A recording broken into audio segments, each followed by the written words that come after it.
It was a low-scoring affair last night, capped off by an outstanding defensive performance.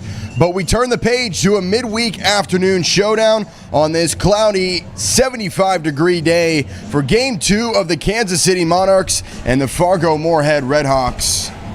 And glad you're with us here on KSMO. Joey Fear with my partner Jackson Phelps. And Jackson, all it took yesterday was the Monarchs to score a run in the third frame and seal their 10th win, capped off by an Austin Callahan RBI. They were fighting tooth and nail yesterday with this Redhawks team, a team that came in number one in batting. But like you said, all it took was the one run, and to let it stick through 9 innings of baseball, that really speaks to the pitching and the defensive side for last night's win. Yeah, and the Monarchs shined in that 1-0 victory, and for them, it was the lone run that came in the third frame. Marcus Smith was able to get home. And you know, Austin Callahan as well, to get that RBI hit. He's really came up in big situations, but that's the kind of maturity that we're seeing from all these hitters. They're able to get on base, pass the torch, and someone was able to come through. But in a game that runs were hard to come by, Callahan just said he was looking to put a ball in play, and just very good that he was able to come through there. And the Monarchs posted yet another shutout. This was a defensive performance that we saw on full display yesterday. A team that currently leads the league in ERA right now. They've had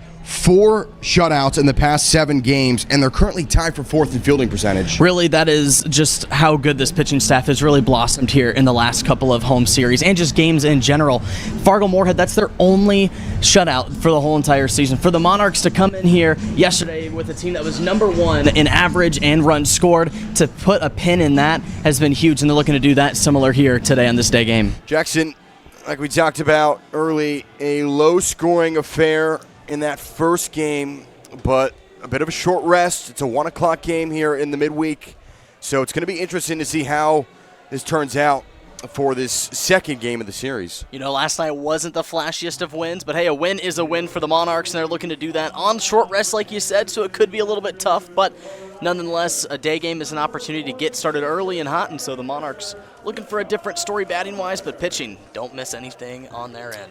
So tonight's starting lineups are brought to you by Dairy Farmers of America. DFA is a farmer-owned cooperative made up of 9,000 family dairy farmers and is headquartered here in KCK. With a commitment to sustainability, innovation, community, and nutrition, the farmers and 19,000 employees of DFA are proud to share the simple pleasures of real dairy straight from our family-owned farms to your table. Visit DFAmilk.com to learn more. So, very similar batting order, Jackson, but I guess the only difference, Carlos Amaya batting a .333, he slides into that 8-hole spot. Really, that's going to be the opportunity to kind of flip the batting order around towards the top of the order, get some power on that spot, because you get into those second, third innings. You know, if Chalmers can come out here and retire batters early, you want to have a guy like Amaya down there with a 300-plus batting average to continue that line. And speaking of Chalmers, Dakota Chalmers will get his 4th start, and he's pitching 12 1/3 innings. This is a guy that he's given up 8 runs, 14 hits, but he's thrown those 9 strikeouts. He throws a terrific slider. That slider has to be on point today. We've seen him get a little bit of rocky on times. His first 2 starts, 5 walks and then 6 walks, but then he dialed it back on the 29th, only allowing those 3 walks to 5 strikeouts. If he can establish the fastball and get towards that zone quickly, he could have a good day today. A guy that is at a 5.84 ERA, 14 walks. He's going to have to be better in locating the zone. That's going to be the early thing that he's going to have to control. You know, get ahead in counts early on. He did come back on that 29th. It was a loss against Sioux City, but he was able to later on relocate his zone, so he's looking to get started early. So it's Jesus Luhano who led off yesterday with a double in the first inning. Other than that, he was walked, and nothing came from it.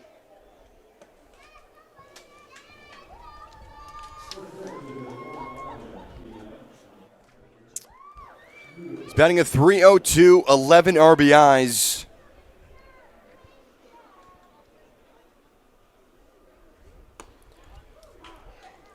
And Jackson, it was the first time Fargo was shut out the entire season yesterday, and this is a team that only had 3 hits and no runs to go with it. Monarchs knew they were going to have to face Goliath with those bats especially, but you know, you come into Kansas City knowing that you're facing the best pitching team, and it showed that a better pitching squad is going to be way better than a better batting team because you're able to continue to just lower that momentum and confidence. Chalmers ahead of the count here early.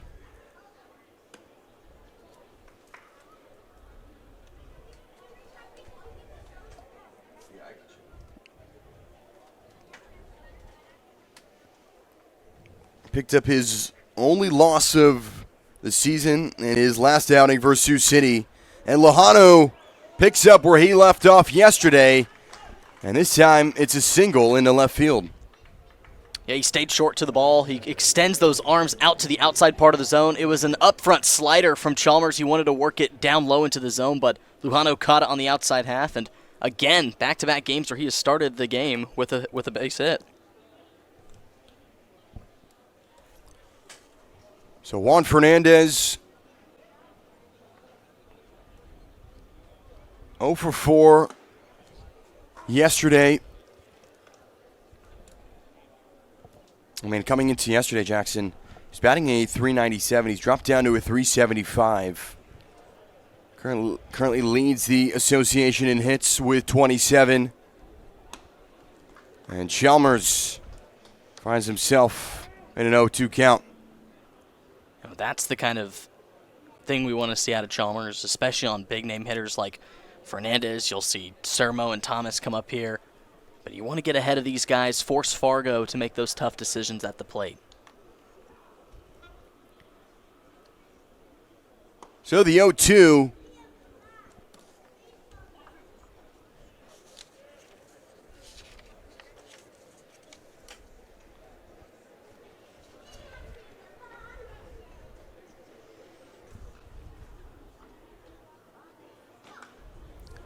Shallow pop-up, and Chalmers, for him, it was interesting because it was a 1-1 game against Sioux City, but he gave up that 2-run shot, and that's kind of derailed him a little bit from that point back in the weekend. It kind of has. That's my apologies there, but it really has. All it takes is one pitch. Luhano on his way to second, and it looks like it hits Fernandez. So he'll go to first. Yeah, he just lost it. But going back to that point, I feel like Chalmers lets one thing kind of get ahead of him, but he's able to get those quality defensive outs. But this is a tough situation. This is kind of where you don't want to have Fargo in a position like this with just the no outs. I mean, first two batters are on. You definitely want to put something in play for your defense to make. Dylan Thomas was struck out 3 of the 4 times last night. But like you talked about, 2 runners on. And he'll take the first strike. There's that beautiful slider we know he can work back to. He's going to need to keep that out and away from Thomas because he works way better on the middle to outside half of the plate. Batting a .286 with 13 RBIs here this season. And that's what you want to see from Chalmers, establishing a zone after he's given up 2 runners on base. Thomas favors the fastball, but he went back-to-back off-speed pitches, and that's away and down low of the zone, so it's nowhere near where Thomas can put a piece of lumber on.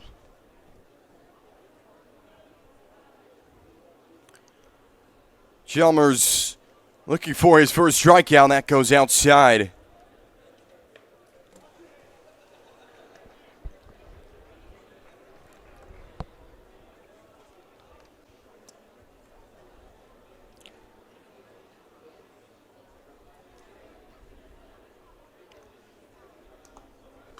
The 1-2 and a swing and a miss on a drop third strike.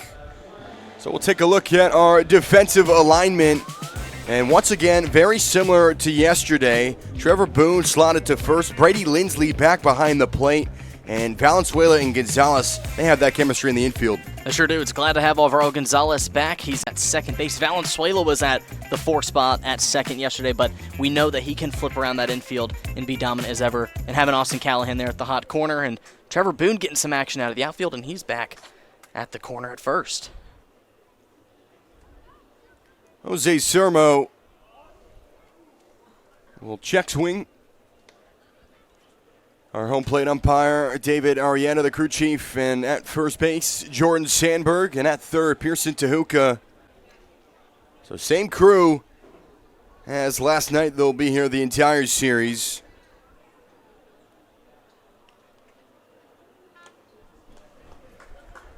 And Sermo will take a swing and a miss. I like that momentum that Chalmers has kind of taken in from that start back on the 29th into today. He knows that off speed is nasty stuff, and that's what he's primarily been working on, these Red Hawk hitters, to begin this season, to begin this inning. Ball and a strike. Fernandez was hit by a pitch. He stands at first. Luhano led off with a single. He's at second.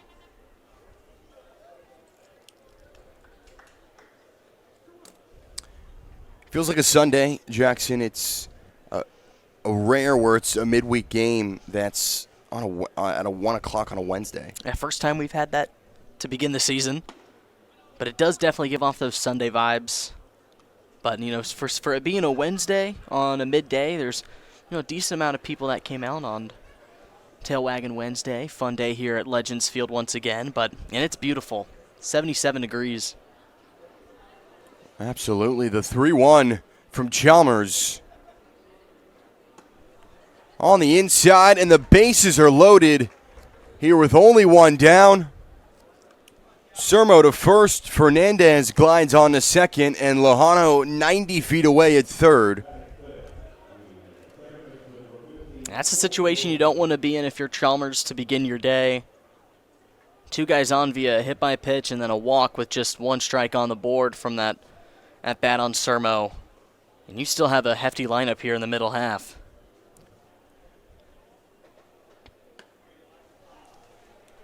Well, Fargo only had 3 hits yesterday, but this is a guy that was responsible for one of them. Colby Wilkerson.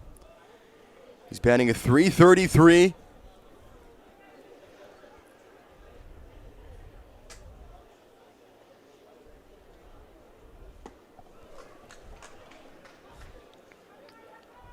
You know, if you're Chalmers, obviously you're looking to grab strikeouts and really just tally strikes, but potentially you look for something that's on the ground here to Callahan or Valenzuela. Big time. You see that last pitch, it was down low in the zone. You want to force something that's going to get on top of the ball and chop it in the infield. If you cannot get the strikeout, give yourself a double play chance. Well, we know what type of player Callahan is at third.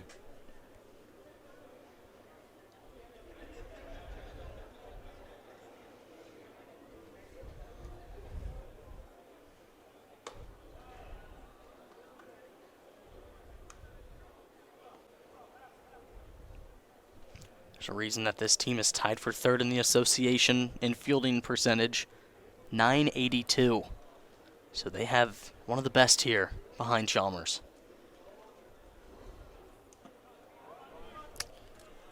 And not what you want to see from Dakota Chalmers. 3 balls and 2 strikes. One more ball and a run scores.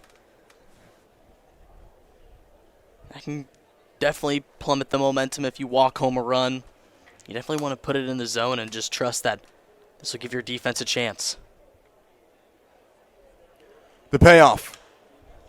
Hit high in the air. Callahan won't be able to make the grab.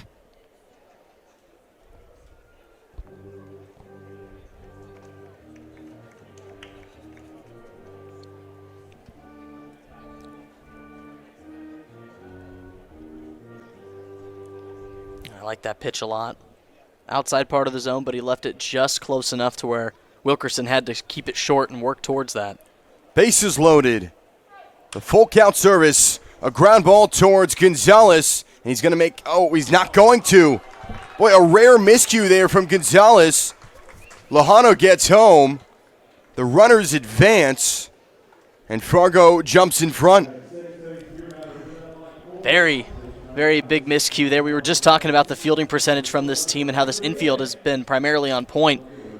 It was just all about the transfer. Gonzalez had to work really hard to the ball, and he just couldn't get it out of the glove, and that's one the Monarchs are definitely going to want back, and the inning continues with just 1 out.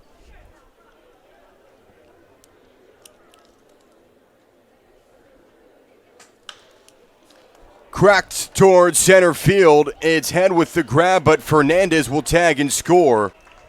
And just like that, Fargo doubles their lead. And a different story than yesterday. Very much so. Fargo getting ahead, getting some good contact, and that's why having that one-out situation was so important for Fargo to keep. That puts an opportunity to put it in the outfield, and it just Jairus Richards did his job and put it deep enough for Fernandez to come home. So that's 2 very fast runs on the board for Fargo to begin the day. Sermo got to second.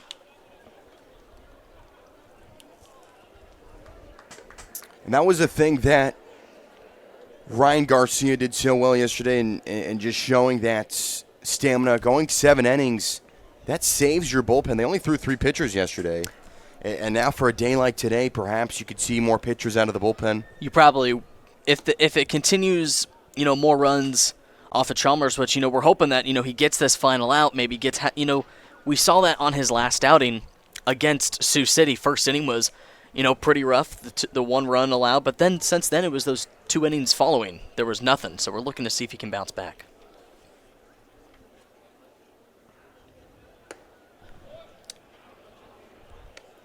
So Tripp Clark, who went 0 for 3 last night,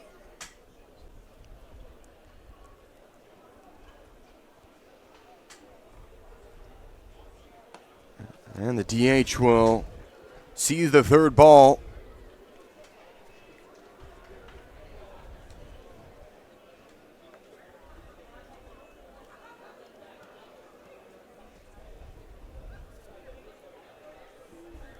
Two away.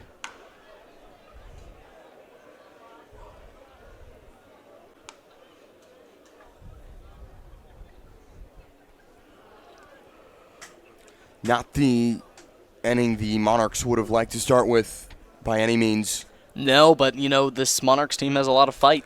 They know the offense can get stuff going if they have to. Line towards Gonzalez for the 3rd out. But Wilkerson with a fielder's choice RBI to bring home Luhano, followed by a Jairus Richards sac fly to bring in Fernandez. Fargo in front 2-0. We headed to the bottom of the 1st. So we return a 2-0 lead for Fargo. Wasn't the story that the Monarchs would have liked to start with, but like you talked about, they show a lot of fight, and they really can get their bats going, and they have a variety of players. You definitely want to have a different night than last night with the bats. The 1 run might not cut it, especially with a day like today, already down by 2 in the 1st inning, but at least it's 2. You still held 2 on the base paths. You got a good quality defensive out, and Chalmers was able to get out of a jam, but, this will be a Monarchs team that will have to get hot. We'll take a look at the Monarchs batting order. Once again, almost identical to yesterday, but Brady Lindley slides in at the 7th spot. Alvaro Gonzalez at 8. Well, that's how we look. So Marcus Smith, the leadoff hitter, once again. He went 2 for 4 last night.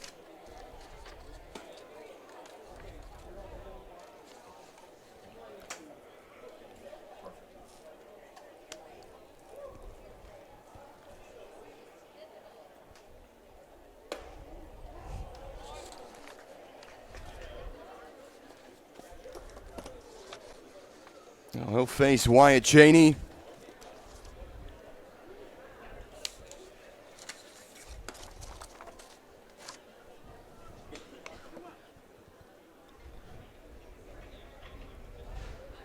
Smith had it yesterday. Yeah, he went 2 for 4, but there was a moment where back in perhaps the 6th inning, he absolutely ripped a ball to right field. And it was close to going out. Thomas had to stretch out and make the grab, but just, inches away from having yet another home run. And perhaps he can do it here, just like that. Marcus Smith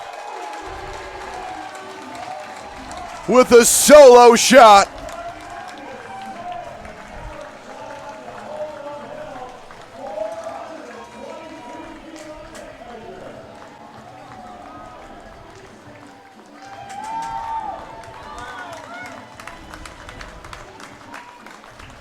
How about it?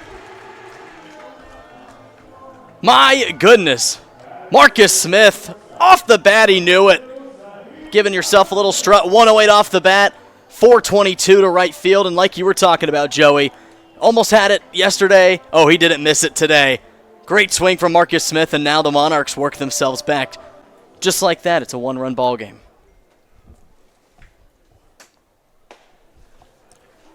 So Saheed Valenzuela batting a .232.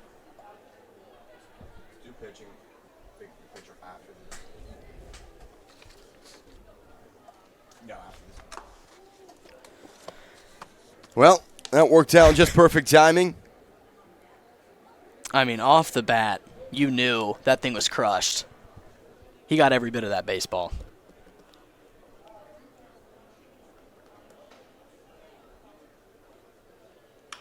Valenzuela, a soft pop-up that goes over the glove of the shortstop, Boone.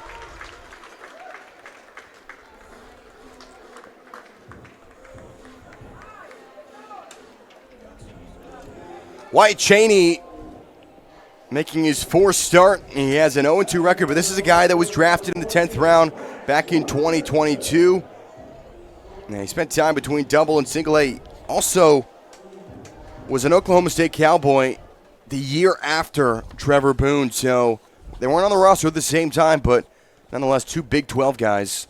And he's had some good experience so far this year. The 12 and 2/3 innings pitched. Only the 7 hits, but you can add 2 more to that quickly here in the first as the Monarchs are seeing good contact off of him, but he only averages around just 1 walk-in hits per innings pitched, so it's a guy that doesn't give up too many opportunities. It's Grant Richardson who faces an 0-2 count. .250 batter.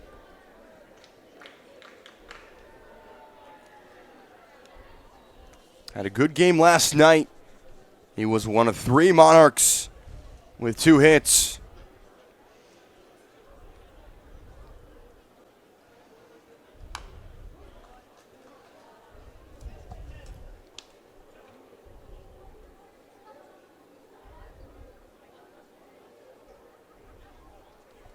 How big was that for Smith to send a solo shot, given it was only the first inning, but you needed the bats to get going early, and so far, they've done that. I mean, it's to a guy that's been seeing the ball very well as of recent. 296 hitter, and that's huge for the Monarchs. Only 1 run yesterday. You get that back just in the first inning. That can really much boost your momentum, and then Valenzuela following that up with a hit. It's those just passing the torch that they continue to talk about. So Cheney's 2-strike pitch goes down the plate for strike 3. We'll take a look at our defensive alignment. So Wyatt Cheney, the starting pitcher. Carlos Amaya behind the plate. Jose Sermo at first. And Colby Wilkerson and Aiden Byrne at short. And once again, you have Fernandez at third, so a similar outfield alignment. Very much so. They're going to be busy today. They had a lot of opportunities to make some good plays. That Thomas catch out there and right. So, yeah, they're going to be busy.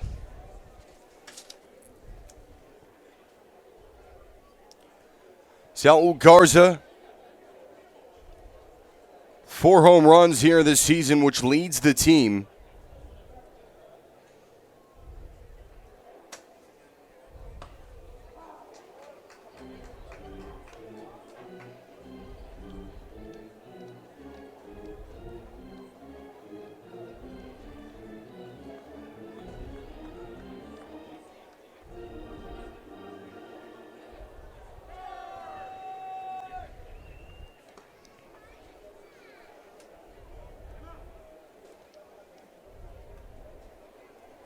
Owen Jackson 0 for 3 last night from Garza, and he struck out all 3 times. Just wasn't seeing it very well yesterday. He had a great day last Sunday. 4 hits from him. So he knows how to get the ball in play. He's looking to do it today.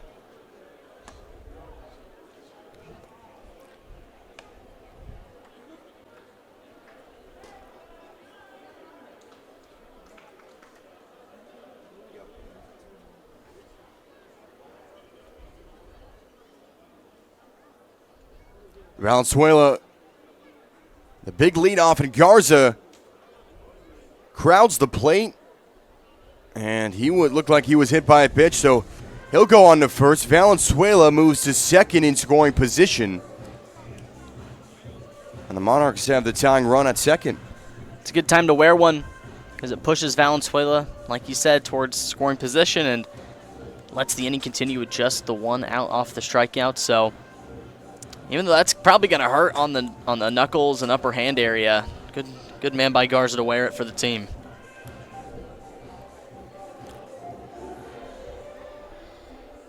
So it was a guy in yesterday that was responsible for the lone run, Austin Callahan. And Jackson Smith got home, but Callahan was really the story. Really was. He got the offense going. Just the one swing was all it took for these Monarchs to get themselves a win. He's looking to have another big spot here again. And you caught up with him back in the locker room at the end of the game, and he just talked about just the way he was seeing that pitch.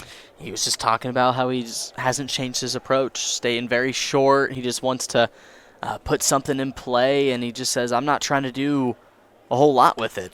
And he does so right there. That goes into left field, down for a base hit. And now the bases are loaded.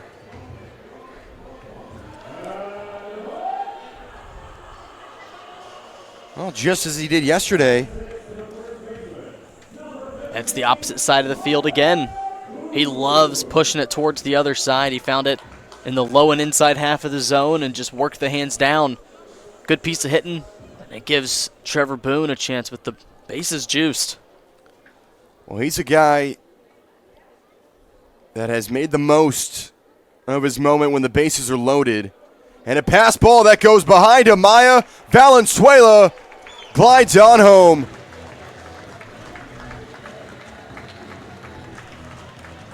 Just like that, we are tied here at Legends Field. Just bounced in front of the glove and almost hits Valenzuela there. Had to duck a little bit, but good heads-up base running there by number 2.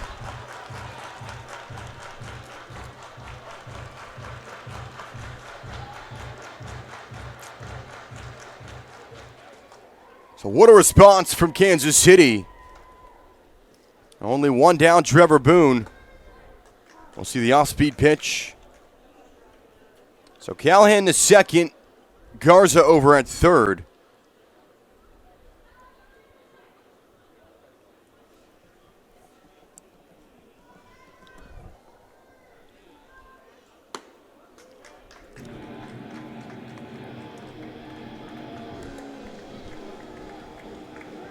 Brady Lindley on deck.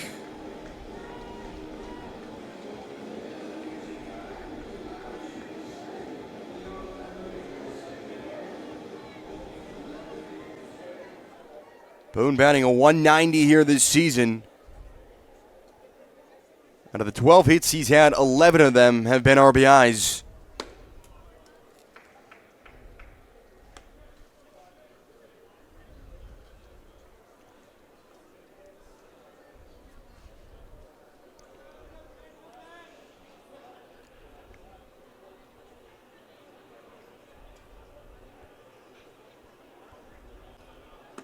And Boone strikes out.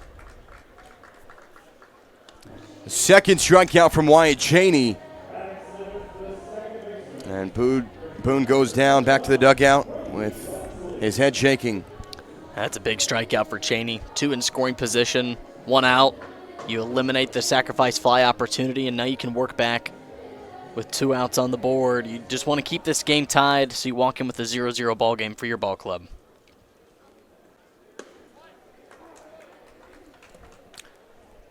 Didn't see Lindley yesterday.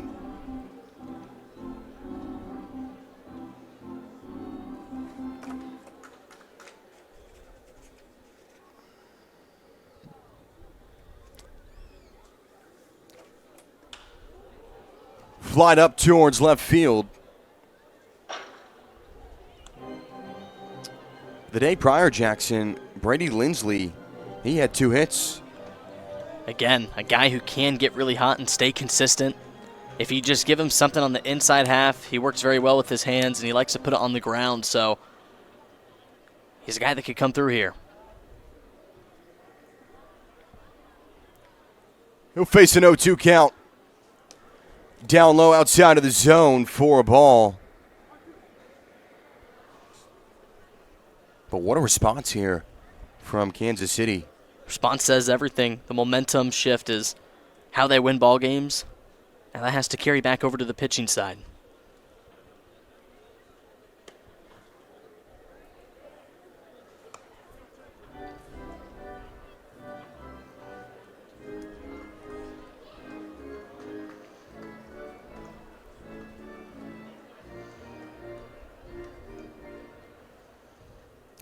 Two outs, two runners on, 2 balls and 2 strikes. Outside of the zone and high at a fastball at 92.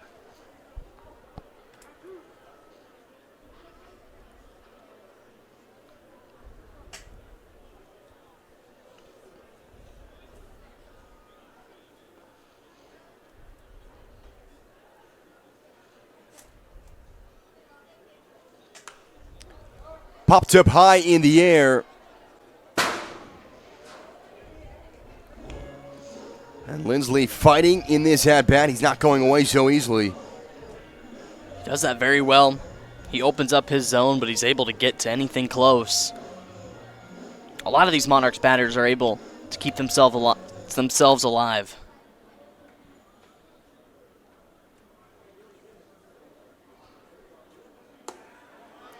And the former national product will take his 9th walk of the season and be on the way to first. Bases are loaded once more, and manager and pitching coach Chris Coast wants to talk things over with his starting pitcher. It's a dangerous situation. And you got 2 great left-handed batters coming up to the dish, and Alvaro Gonzalez and Hudson Head, who, if you give them anything close to hit, they're able to drive that ball pretty far. And that is dangerous territory right now with 2 runners in scoring position, bases loaded as it is. So you definitely want to calm those nerves as much as you can.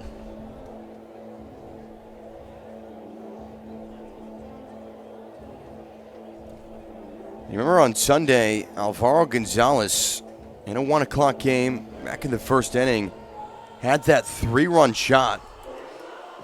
So we've seen him with these 1 o'clock games, able to go yard, and perhaps it's his time to make an impact.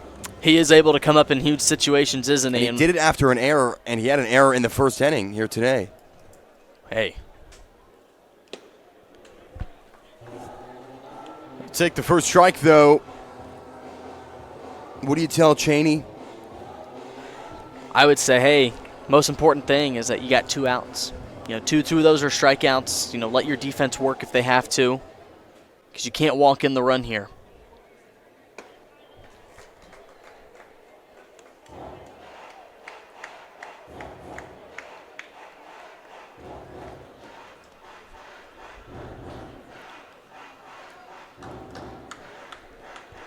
So Brady Lindley stands at first, Callahan at second, and Saul Garza, who was hit by a pitch, has made his way all the way to third. 2 down.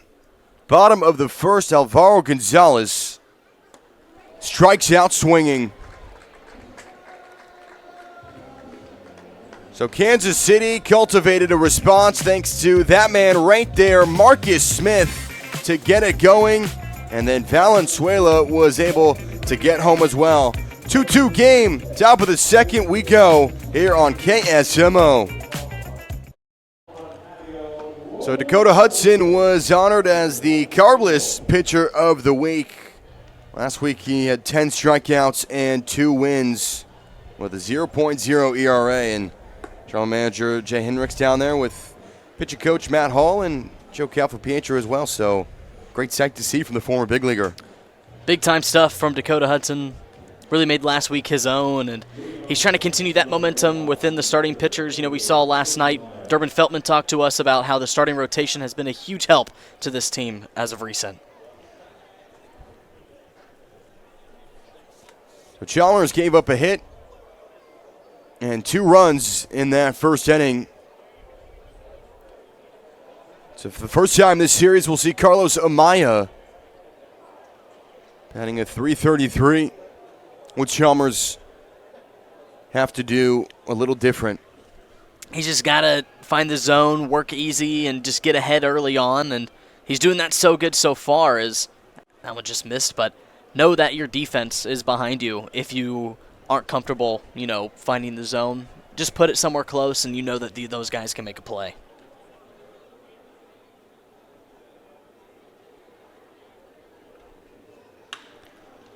Ground ball past Valenzuela, and Amaya leads off with a single. It's a great start once again, back-to-back innings that the Redhawks have started with a single off Chalmers. Found it up and away, but he was able to get his hands around, and you can see that top half of the body just carry over top of the ball, and it's a good piece of hitting again. The Redhawks just stay easy and smooth.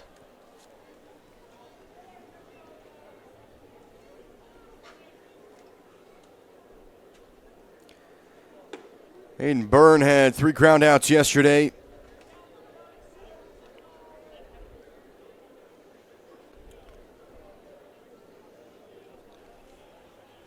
.226 batter, was an all-NSIC first team in 2025. Shows bunt, but fouled. Definitely looking to advance that runner. That's priority number one. Just get him over into scoring position if you can. There's a huge hole between second base, first base side. Gonzalez shifted all the way over towards the bag.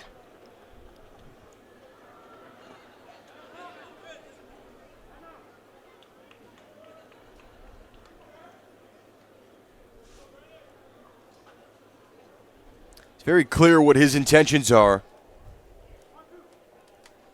Now with only 1 strike, we're likely to see maybe another bunt sign. It'll be 1-2, so no more bunt sign.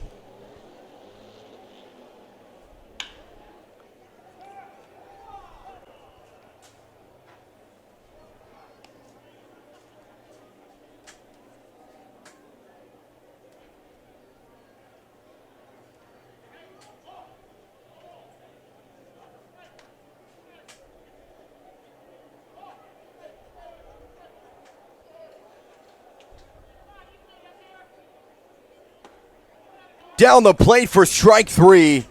That's the second strikeout from Chalmers. And responds after giving up a single to lead off the inning. There's that beautiful slider we like to see. He did that right on a right-handed batter, and it just dips right down. Great comeback pitch. Good out after the single. That was a different story back in the first. It was a single than a hit by pitch, so maybe that'll change some of that feel for Dakota Chalmers. Top of the order with Luhano. And lines it the opposite way. That stays fair on the left field line. Around second is Amaya. Slides into third. And runners at the corners. Boy, what a start here from Jesus Luhano. This one, 92, got behind him, but he was able to push the hands again and just stay square to the baseball. He likes that opposite side of the field as well. He's hit it to left field every single time, so he's a little bit late to these Monarchs pitches, but he's able to put it back in play, and his 3rd hit here in 2 games.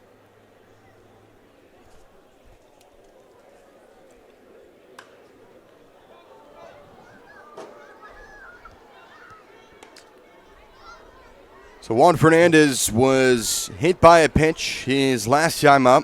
He was the second runner to cross home plate. We have like 1, 2, it looks like 7 kids went for that ball to see if they were going to get a foul ball. Once again, you have a good shot out there today. It's Tail Wagging Wednesday. Don't see many dogs in attendance.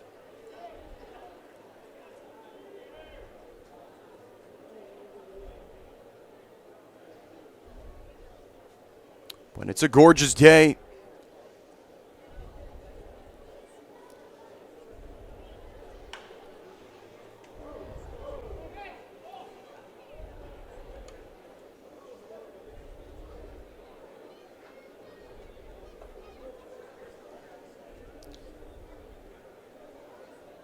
So Amaya led off with a single. He stands at third. And Luhano at first. The 0-2. And a ground ball towards Valenzuela. They make the play at second. And the throw to first is in time.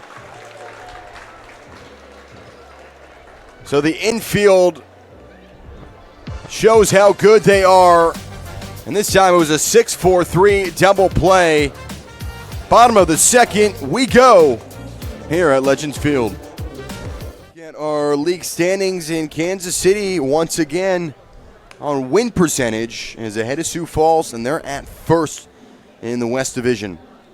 Big stuff from Kansas City. You want to be in that spot as much as you can. Obviously, Sioux Falls has been on a run. They won 9-8 versus Winnipeg last night, so that puts them kind of still up there with Kansas City. But like you said, as win percentage goes, only the 6 losses for the Monarchs still has them in first. But Sioux Falls right behind them, and Fargo-Moorhead 3.5 games back. They're going to need some big wins here to get themselves back. Look at the East standings. Lake Country and Kane County, both great starts from them. Ever since Lake Country lost the series to Kansas City, they have really been on a tear. Really have been. I feel like Lake Country has allowed that tough pitching from Kansas City for them to be able to know, hey, we've been in those tough situations, so this is how we're going to respond. Bottom of the order with Hudson Head.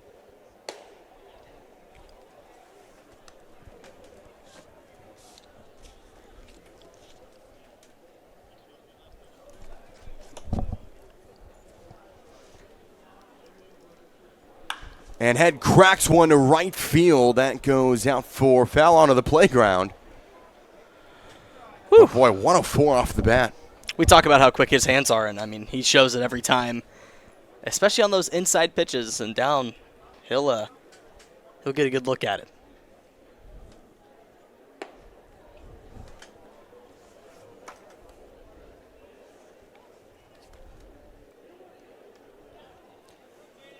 He was 0 for 3 last night with 2 flyouts to center field.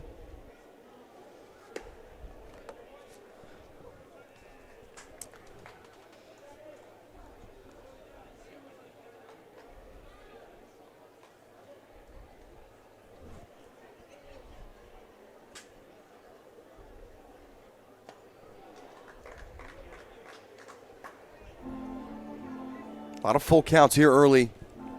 A lot of full counts. It speaks to how the Monarchs are able to stay patient. You know, with the guy a foul ball on the first pitch, you see one more, you're already down 0-2, 1-2, and then just the fight that the Monarchs have at the plate. Why Cheney already with 40 pitches. And the 3-2 at a ground ball that stays fair towards Sermo. And he'll beat him out at the bag.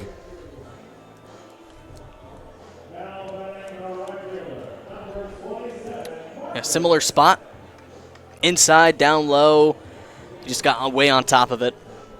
Started his swing a little bit more up and easy to the ball, not trying to lift it up. And yeah, good out there from Cheney. So what a day it's been for Marcus Smith. Homered in his first at-bat. Perfectly placed bunt down the third base line. Cheney overthrows Sermo. Smith on his way to second. And the day continues from the Kansas City native. Only in 2 at-bats as well in the first 2 innings. That is a professional bunt right there. Put it towards a side that the third baseman was playing really deep up there in the third base gap and had to make a tough throw and just couldn't make it, so Smith advances an extra 90 feet. Nothing like a bunt double there with an error mixed in.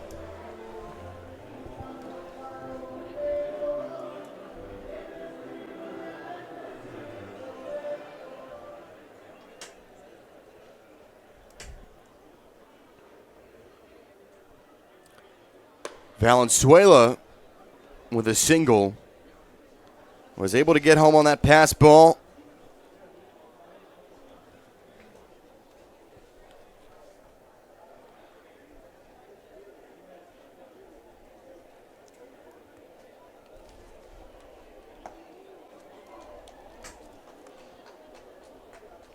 But these first 2 hitters, I mean, what a start it's been.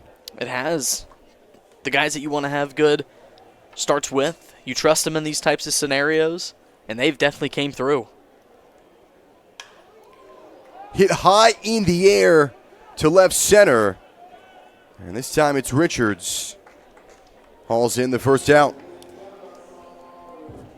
Yeah, this time Valenzuela put it in a similar spot from his single back in the first. He just got way underneath this baseball down in the zone. It's a good comeback pitch. And another good defensive out by Cheney, especially with Smith on second. That adds pressure. But I'd like to see his kind of growth to work through those pressure moments. Richardson struck out swinging.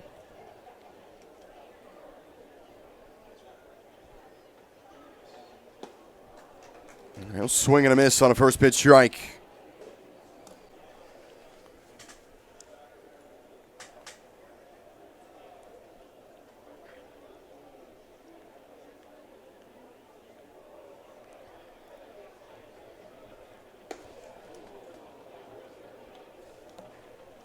You know, he's so good on both sides of the plate. At left field, he's really reliable over there, and you know, he comes up in big moments, has 5 RBIs on the season. But another veteran ball player. Very good veteran. He's seen a lot of time, and he's stuck around like this 270 down to 240 range batting average-wise, but it's his ability to just continue to get on base. He has a great OPS of 836, and that's just his ability to continue to get on base. That's what you want to see from a guy in the 3-hole. He's got pop and speed.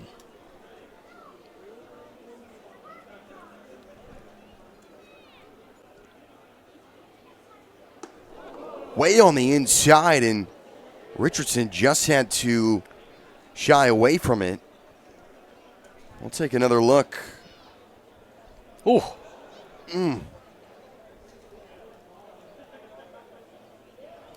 Yeah, good dodge there from Grant.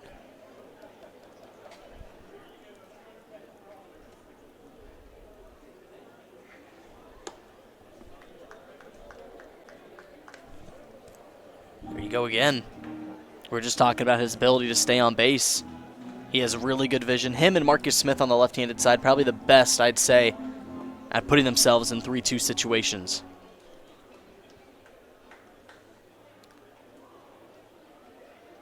3-2 to Richardson.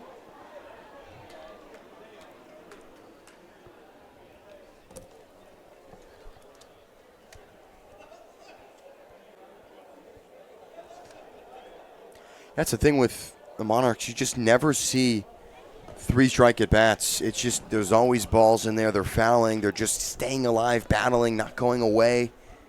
They make it very difficult. One of the starting pitcher is Cheney's 3-2. Gets him on the inside. Richardson not too happy about it.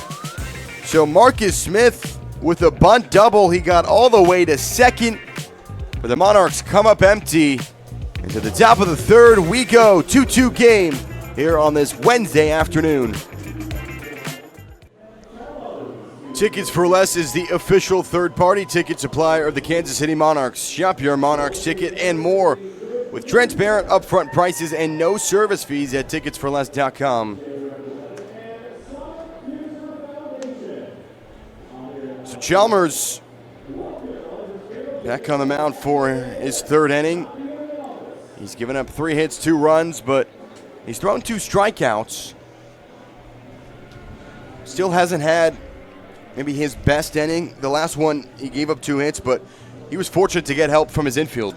He gave a big fist pump after that moment. He just knows that I got myself out of that one, and I know the guys behind me got my back. And they have that type of bond, but definitely caught a break there. But he's looking for probably, I'd say, his first very good inning, you know, getting some good quality outs. So it's Dylan Thomas to lead off. Struck out swing his first time up in the first inning.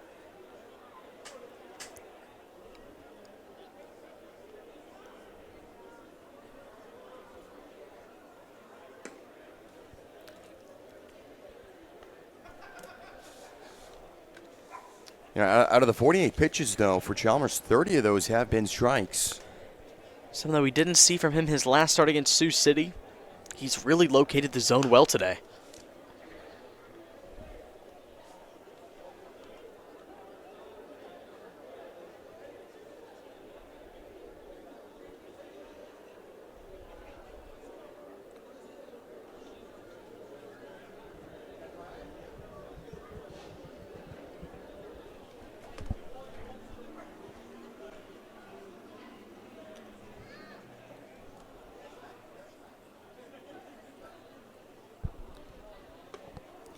Chalmers strikes out Thomas for the second time and the third overall, so great start here from the Georgia native. Great pitch. The last 3 of those pitches were all off speeds. He knows that's Dylan Thomas's kryptonite. And that's already 5 strikeouts here in the last 2 games for Thomas. They know exactly how to work on him, and that's a great out there from Dakota Chalmers. Jose Sermo walked and was able to get in scoring position at second, and he'll take a first pitch strike.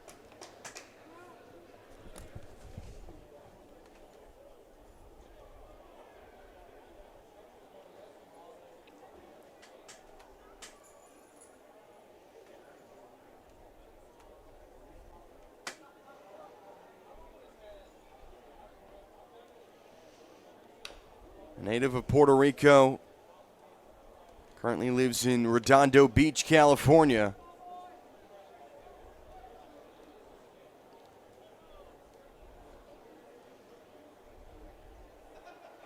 And he's been around this league for a while, and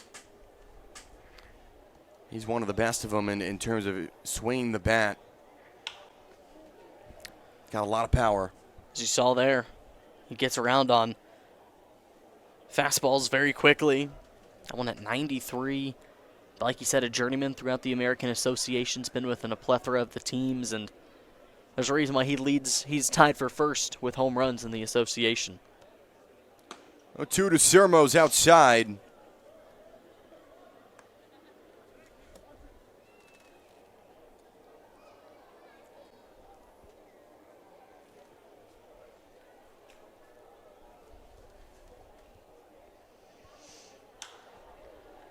Hits one high and deep to left center, but it's head to retire Sermo.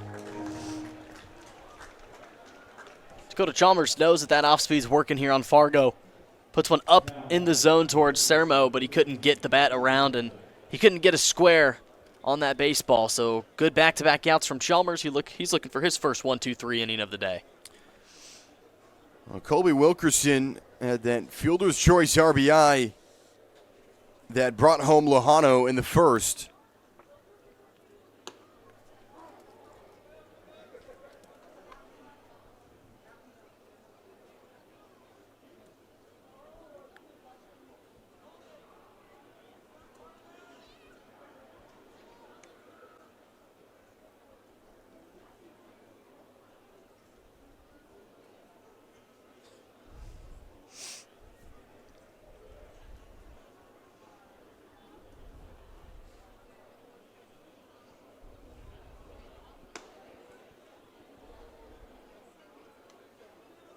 Wilkerson, a guy that's spent time with North Carolina down in Chapel Hill. Came over from the Missoula Paddleheads in the Pioneer League.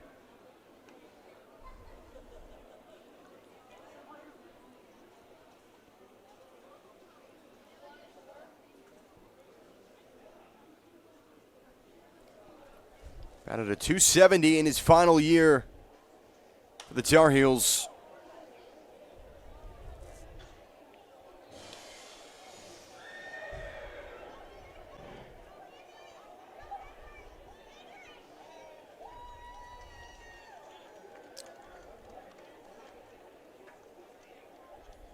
So Chalmers on the verge of going 3 up and 3 down from the first time today.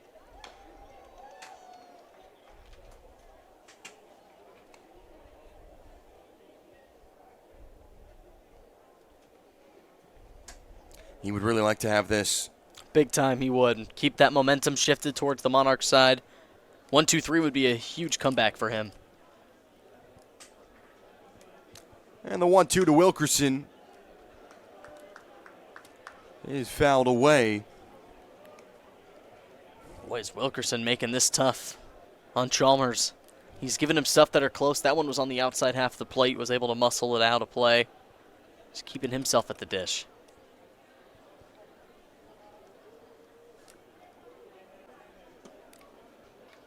He has kind of an odd stance in the way he approaches the plate. very open. You can see that front leg is all the way towards the back end of the batter's box. But he's able to kind of swing that foot around and plant and drive that foot, so.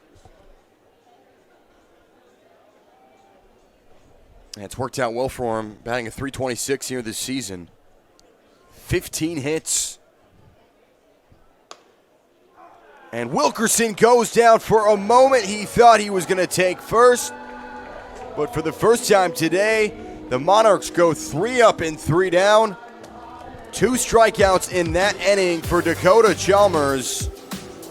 And we'll go to the bottom of the third. Don't miss a Kansas City Monarchs post-game parlay at Hollywood Casino at Kansas Speedway. Show your game day ticket at player services up to 2 hours after each home game and receive $10 pen cash good for slots, tables, or dining. Must be 21. If you have a gambling problem, then getting help is your best bet. Call 1-800-GAMBLER or visit ksgamblinghelp.com.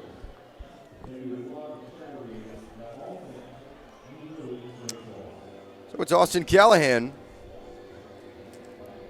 Or excuse me, Saul Garza to lead off. Was hit by a pitch. Got all the way to third, but was left stranded.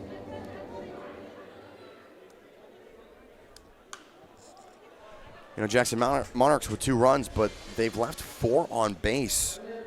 You know, they could have built on this lead already, but they have a lot of game left and have the opportunity to do that with Saul Garza. Minus the home run, Cheney's really been doing a great job out there on the mound. That was 3 runners left on base in the first with a bases loaded opportunity. That gave him all the confidence in the world to leave 1 more on back in the second. So you can kind of see both pitchers kind of late blossoms here in this game.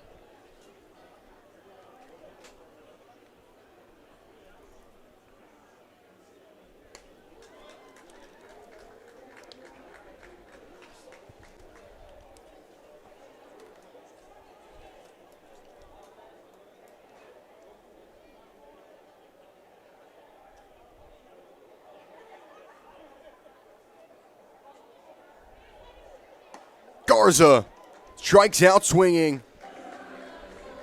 So Wyatt Cheney up to 5 strikeouts. Wow. Just blew it right by him. 94 miles an hour on the outside part of the plate to Garza. Just a good comeback pitch. Going down on the first pitch, so Cheney's really coming back to his stuff. Went 94 on that fastball. He for sure can pump it. He likes to go outside the zone towards hitters. That last pitch to Callahan, 93. It's really starting to get that velocity up.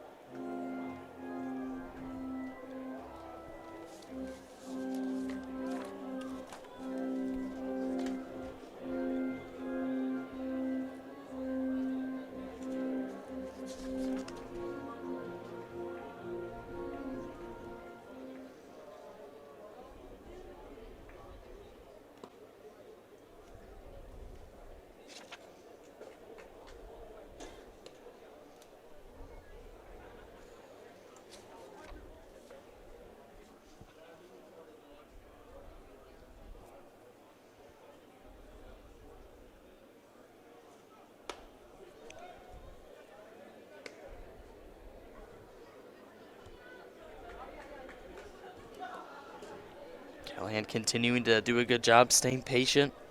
In a 2-strike count, some of those pitches up in the zone can get those Monarchs hitters tied up. We've seen that. Austin Callahan will see the 2-2. And a soft ground ball towards the third baseman, Fernandez. And he'll make the play for 2 down. That was a tough play to make coming over from third base. Obviously shifted over towards the left side of the field, so he kind of had to come back over and deliver a cross-body throw.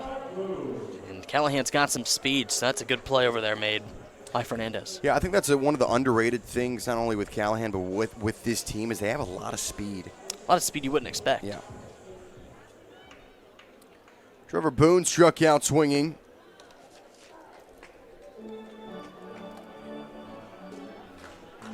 We know he can hit the fastball, and when he makes contact, good things happen for Kansas City, but he does at times struggle with that off-speed pitch. Like you saw there, especially the sliders that cut across the plate.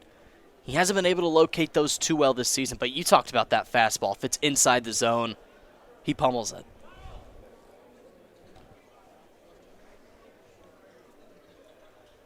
No 2 to Boone.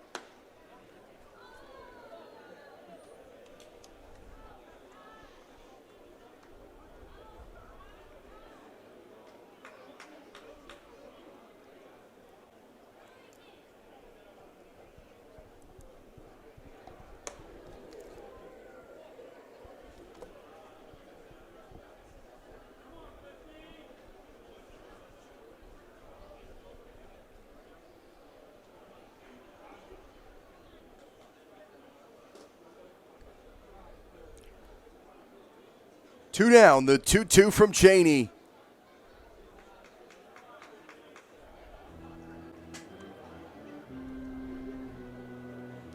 But Boone yesterday, he had that double, which was big, and as I said, when he makes contact and it's in play, a lot of things that can happen on the side of Kansas City where they're like, hey, this guy knows what he's doing, and Boone cracks one in the air to right field.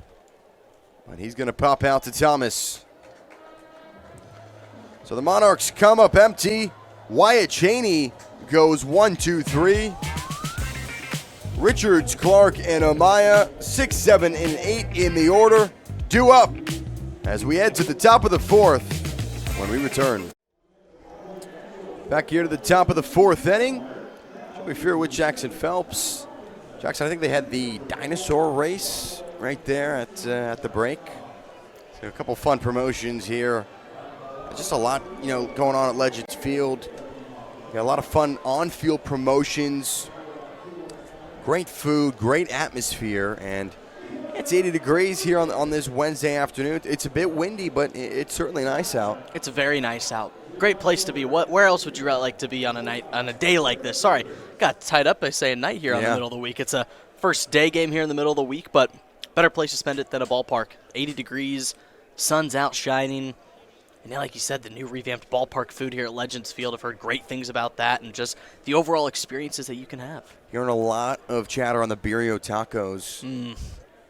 They are very good. Apparently the flatbread as well. That's really good. There's a lot of different food options here, and they've really elevated that as well.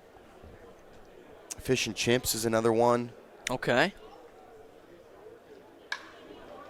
Ripped into right field, but it is Smith to retire Richards. And Smith didn't really have to go anywhere out there in right field. 102 off the bat, but like I said, with that big velocity, that thing just flew. And it stayed up in time for Smith to make an easy catch for Chalmers. Chalmers and this defense fortunate because that had 102 off the bat. If that goes anywhere else, that potentially could at least be a double. If he squares that ball up underneath it a little bit more as well, that has a different story. But nonetheless, he found it in a good spot. So Trip Clark lined out to Gonzalez back in the first inning, and he'll send a ground ball to Chalmers. Throws it low, boy.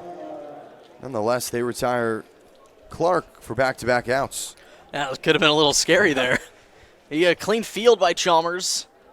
But sometimes for those pitchers, they're not used to delivering those outs to first base, and you could see there he kind of had the release was a little bit down, but hey, good job by Trevor Boone to make the catch. He had to kind of glove it in the ground. Is that something with pitchers when, for example, right there, ground ball to Chalmers, you kind of lessen your arm strength a little bit there? Because obviously you've been throwing so hard.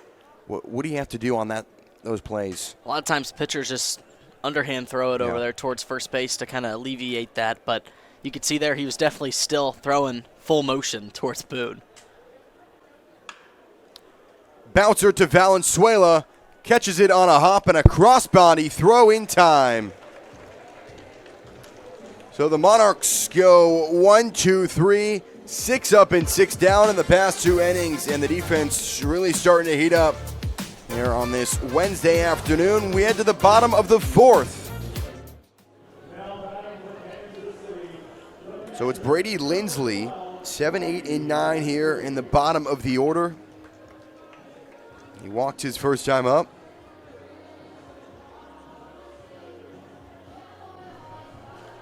This guy who can extend innings really well. You know, he's had off and on days here at Legends Field, but you know he's got the pop to put something in the gap. You talked to him when he said he was able to get those 2 hits the other day, and he said it was left on left. The pitcher, he got his front foot out, and obviously it's right on left this time around, but you know, he said he was fortunate to have some of those drop, but that's what you need in baseball. It is. Sometimes you're not even looking to just do something. And he almost did it there. But he said he faces lefties really well. The unfortunate side of being a left-handed batter is having to face those tough lefties, but he was able to come through that. This is a good spot for him to see a good righty in Cheney, but an avid bowler as well. Him and his wife both have a ball they take everywhere. Isn't that something? That is. He goes, yeah, we bowl. That's what we do. Short and sweet. 0-2. You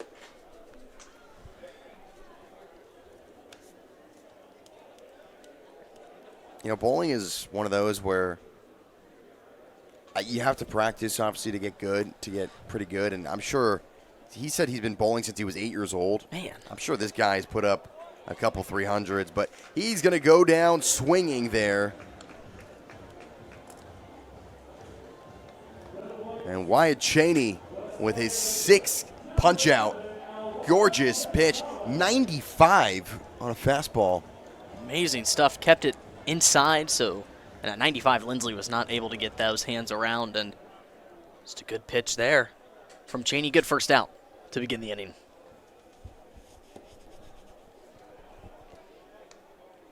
This pitching staff for Fargo's done well. I mean, you had Patrick Wicklander, had quite the day, 7 strikeouts yesterday.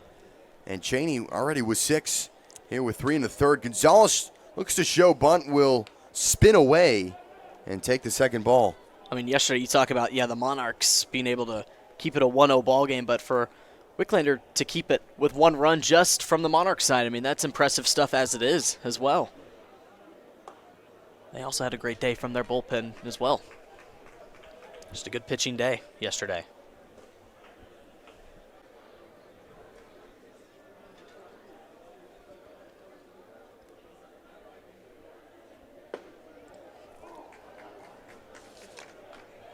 If the Monarchs are able to come away with this win, that would be the 5th straight series clinching win. It would. 4 of those are here at home. They really are hot here at Legends Field.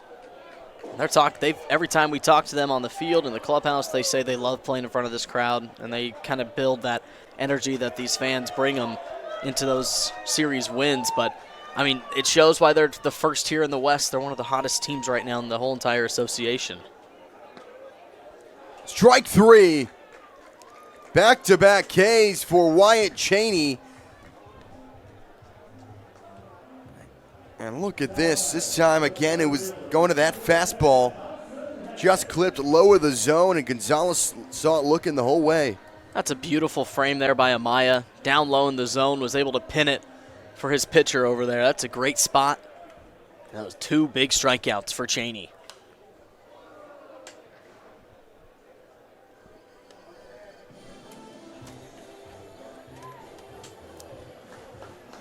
So Hudson Head 0 for 1 with a ground out to first in the 2nd inning.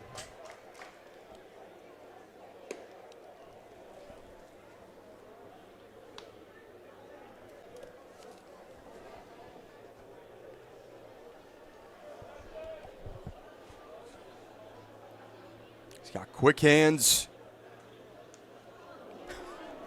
Didn't even move. All he did was let that pitch bounce off of him. And he'll take first. And you'll see here, he is frozen. He's just going to take it off the leg. Easy way to get a 2-out runner. And Head's got some speed, so we'll Maybe see a stolen base attempt here from him to try and continue to put some pressure here on Cheney. He's got 3 of them so far this season. And that was huge there because this brings up a guy who's already 2 for 2 with a home run. And Marcus Smith.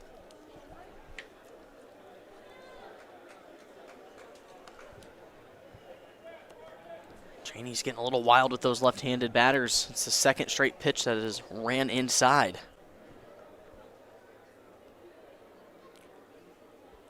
Marcus Smith had 2 3-hit games in the Lincoln series just last week. And he'll take the first strike.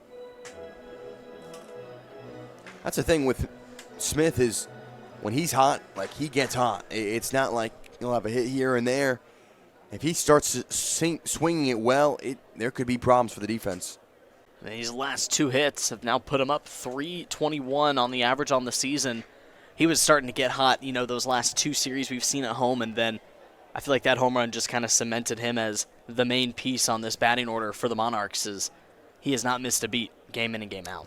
And it's funny because had a hit yesterday, but that fly ball to right field yesterday was kind of foreshadowing what he did today.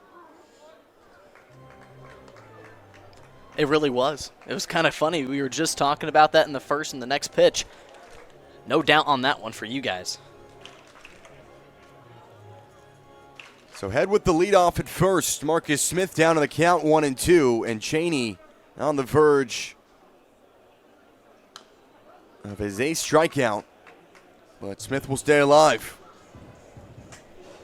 He slowed that way down from 88 to 75 miles an hour, and you could see Smith just way out in front of that foul ball, but he's able to keep himself alive with 2 outs.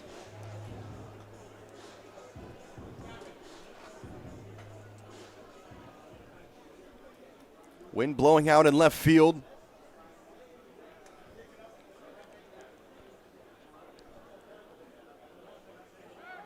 Head on his way to second, but it doesn't matter as Smith strikes out. And for the 8th time today, Wyatt Cheney records a strikeout. That time was an off speed at 81. To the top of the 5th we go. Jackson Phelps will take over on play-by-play when we return. Welcome you back out to Legends Field on this beautiful Wednesday afternoon. For my partner Joey Fear, I'm Jackson Phelps, taking over for play-by-play for the next 2 innings, and it's Dakota Chalmers once again out for his 5th inning of work. It's time for his last outing back on the 29th, where he went 5 innings against Sioux City. We got a tie game here, Joey, at 2 apiece. We do. It was both runs from each team in that first inning, and since then I think the pitchers have really settled in, their defense behind them, and now it's up to who can make a play next and kind of strike back. Last 2 innings, 3 up, 3 down for the Monarchs. Are looking for a similar story to that here to start the 5th. Aiden Byrne leads it off in the 9 hole in the bottom of the order for the Redhawks. Looking for their first hit since the 2nd inning. As Byrne watches the first one upstairs for a ball. Byrne last night 0 for 3, and he's 0 for 1 today with a strikeout looking, so he's looking for his first piece of action here at Legends Field. See how speed finds the zone. That slider really has been working for Chalmers. He's really matured on that here as we've gotten into this ball game. Like you talked about, that's his comfort pitch. That's what he knows to go to and could put up a strike there. The thing with him is, can he mix it up? So there it is again on 1-1, and now Chalmers ahead, another 2-strike count. He's really gotten ahead on hitters here the last couple of innings. It's how he's able to force these Redhawks to make decisions that they don't want to do, as Byrne stands on a 1-2 count to begin the 5th.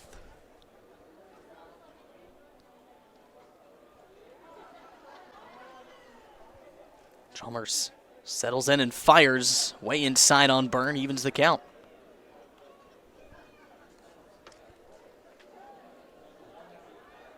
Byrne last night batted in the 8 hole.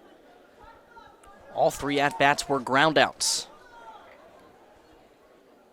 2-2, gets Byrne looking on the off speed. So Chalmers strikeout number 5 on the day. And it's that slider that's been on point here to begin the day. Yeah, what a pitch. Saw it looking the whole way and just on the inside. And yeah, Chalmers really have liked his command ever since that first inning. And we know this is what he can do. He's talented. He's been around, and that was a good pitch. So face Jesus Luhano as we go back to the top of the order for Fargo. As he watches the first ball outside. You mentioned Chalmers. Was drafted in the third round out of high school by the Athletics in the 2015 MLB draft. So he has been around professional baseball for quite some time.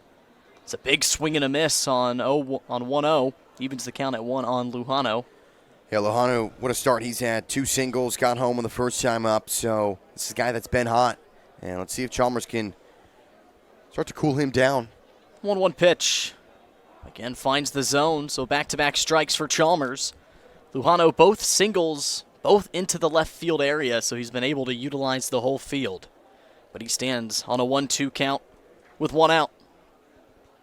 1-2 pitch, slow chop towards Chalmers at the mound. He gloves it and fires it in time to Boone for back-to-back outs. Really like this from Chalmers. Just looks like he was hitting a fadeaway shot there when he was jumping up. You see here, get some athleticism there. Oh, yeah. Fluid stuff out there on the mound. That's his second put out on the mound. And what I liked about that, Jackson, was when that bouncer went up, he didn't panic. He was real calm, just jumped up and was able to make the play at first and showing his maturity right there. The 29-year-old out there making plays. Has Juan Fernandez to deal with 2 outs. As that will run inside and drill Fernandez up on the back. So Fernandez will be issued to first on the hit by pitch, and the inning continues with 2 outs. That was a misfire. Wasn't even close. That's the second time today that Fernandez has been hit by a pitch, so he's probably thinking to himself, what am I doing wrong at the plate? But sometimes that's the right thing to do. So get a visit from Lindley on the mound, maybe to calm some of those nerves as he'll face Dylan Thomas, the 3-hole batter with 2 outs. He's gotten Thomas via the strikeout swinging both times up at the plate in the first and the third inning. And Thomas already up to 5 strikeouts here in just 2 games.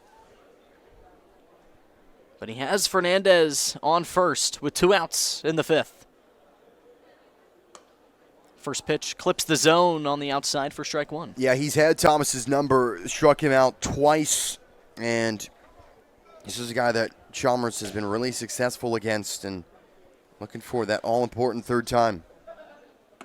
Big swing and a miss on 0-1 from Thomas as he goes down 0-2 to begin his at-bat on Chalmers.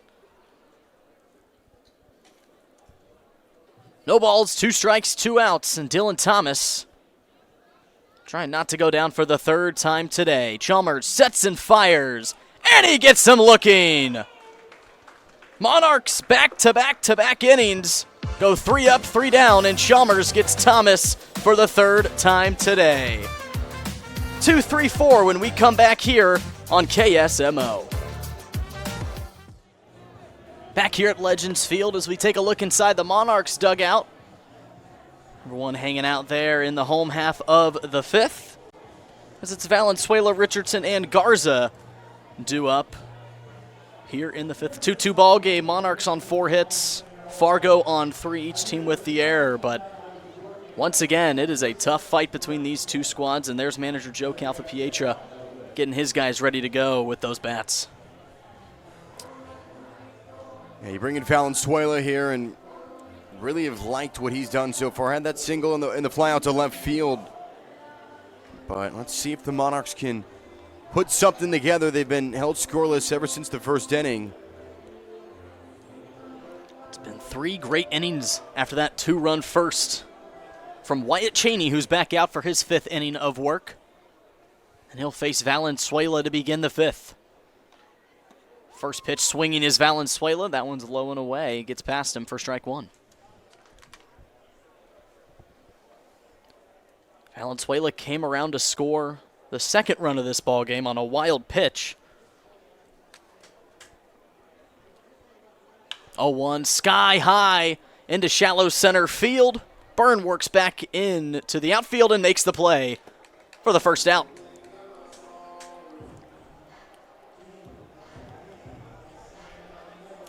Yeah, I think that was very similar to the second time he was at bat. He got under it and just popped it up, but he's making contact, and this is a guy that's been frustrated at the plate. And Grant Richardson, you could see his emotions last time up, but let's see if he could change that this time around. His first pitch swinging and missing is Richardson. As you were mentioning, Joey, 2 strikeouts on the day for Grant. Both swinging. The last one he got down on the slider, and you were talking about that emotion, just unhappy today. Seeing if Grant can get back on base. He has a .407 on base percentage, so he's one of the best here on this Monarchs team. Goes down early on Cheney, 0-1. Another swing and a miss from Richardson, so he goes down 0-2 to begin his at-bat. Kind of like Chalmers with Dylan Thomas, it's kind of flipped on this side. Cheney's had Richardson's number, and he's trying to do so once more. 0-2 runs inside on Richardson, and it looks like we'll get a time, and he will be hit by that pitch. So Richardson on base for the first time today for the second hit by pitch from Cheney. Caught a break here, but we'll take another look. Yeah, just on that toe. That's unfortunate there for Cheney because he was 1 strike away from retiring Richardson. That's going to put Grant on first. And you bring up Sal Garza, who still looking for his first hit. Garza was the first one hit by a pitch back in the first and struck out swinging in the third. And he's looking to continue this inning with Grant Richardson on first. Slider misses away for ball 1. I think that can break the ice for Richardson. Anything can help. As you were talking about, it was a curveball that just got on the foot. So a lucky break here for the Monarchs. Garza looks to continue it. 1-0 is roped into left field. That one's curving foul. So that'll even the count for Garza.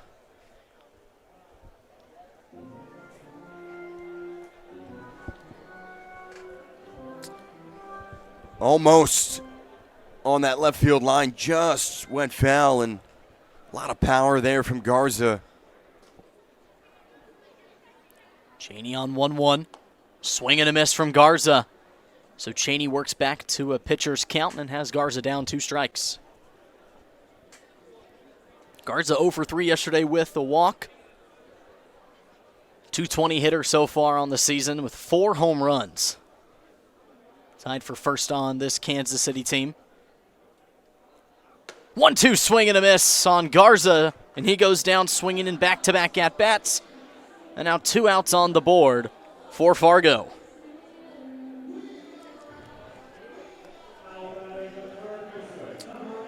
Yeah, that was a fastball. In those 2-strike situations, I've noticed Cheney's gone to the fastball a lot, and it's really paid off for him. Just shoving the zone. So much like Chalmers with the slider, Cheney has found comfort with his fastball. And he starts that with Callahan. He puts that into center field on a line, but Luhano is there to retire the side. Monarchs 1 base runner on a hit by pitch from Richardson, but nonetheless, Cheney works through the order with no problem. Headed to the 6th inning of work here when we return on KSMO. Hit a home run with your fitness goals. Join now for just $1 down and $15 a month. No commitment, just a clean, friendly environment with unlimited fitness training. Stop by Planet Fitness in KCK, home of the judgment-free zone. Still a 2-2 ball game here as we begin the 6th inning of play here at beautiful Legends Field. I'll look inside the Monarchs dugout, and there he is, Dakota Chalmers, out for his 6th inning of work. His last 3 innings, he's really worked super fast here on this Redhawks batting order. Yeah, I think it's been his best day this season. Got out of the first inning out of the way, 6 strikeouts. Yeah, he's given up 3 hits, 2 runs to go with it, but I've really liked his command and his response after that first inning of work. Only the one walk today as well from Chalmers. He walked in today with 14 walks on 9 strikeouts. So he has Sermo and a check swing for strike one. Sermo 0 for 1 today with a walk in the first and a fly out to center in the third. Chalmers, great command so far to start.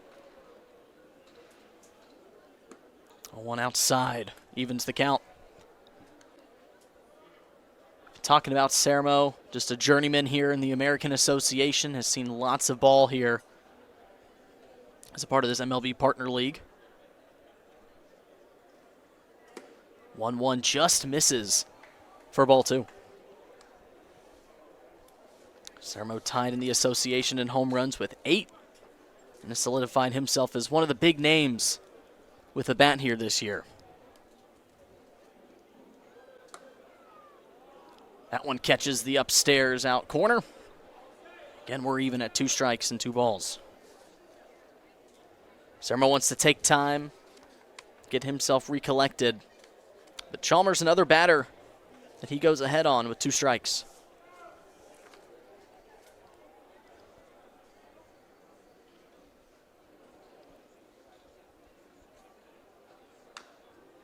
Two is fouled off by Sermo, keeping himself alive.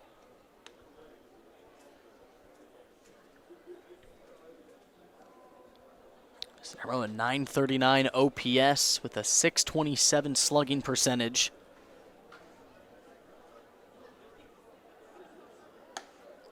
And the count runs full on the first batter that Chalmers sees here in the 6th.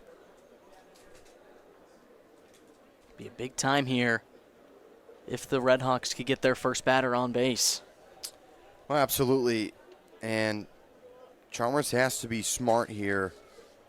And it's going to be interesting to see. There's no action in the bullpen right now, but he's certainly going to want to keep having his good command on the mound. Sermo rips one into right field, and that gets down for a leadoff single for Jose Sermo. Finds his first hit of the series here in Kansas City. Yeah, just ripped it on the inside. And that was quite the leadoff single from Sermo, and he needed that. And perhaps Fargo can start to get going. You have Chalmers up to 90 pitches. Going to be interesting to see if he starts to slow down a little bit. We'll find out. First pitch to Colby Wilkerson is down in the zone for ball 1. You see some action brewing out there in the Monarchs bullpen. After you said 91 pitches for Chalmers. Getting the area ready for the night.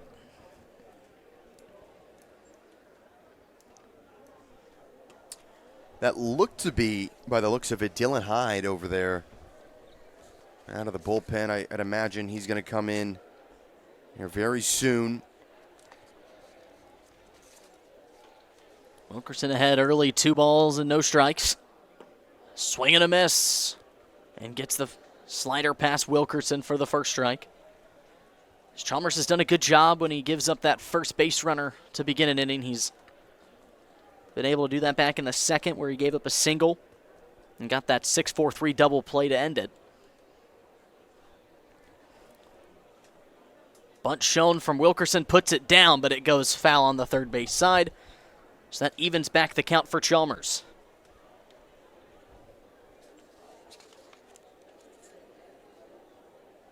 Wilkerson batting a .350 with runners on base. 7 hits on 20 plate appearances with 2 RBIs. There's a reason why they structure their lineup in a way they do. 2 balls, 2 strikes. Sermo stands on first to begin the 6th. That one runs outside, so the count runs full on Wilkerson. Yeah, this is what I mean with him losing his command a little bit, and he's 1 ball away from back-to-back walks and no outs, so this is a huge pitch.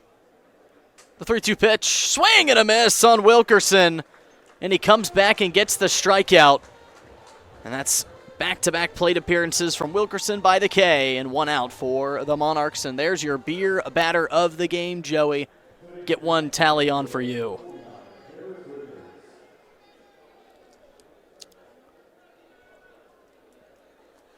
I don't want to be like that, but I think the beer batter is Richards. Is it Jarris Richards? Did you pick Jarris Richards? I think I picked Jarris Richards. You got my hopes up for you for a little bit there, but I'm still alive as that one goes in the dirt for ball 1. Yeah, exactly. He had that sac fly RBI in the first, and he flew out to right, but yeah, we'll find out. But nonetheless, that's strikeout number 7 for Dakota Chalmers on the day. Sermo still stands on first. Richards a big part in this 2-2 ball game. You said the sacrifice fly in the first.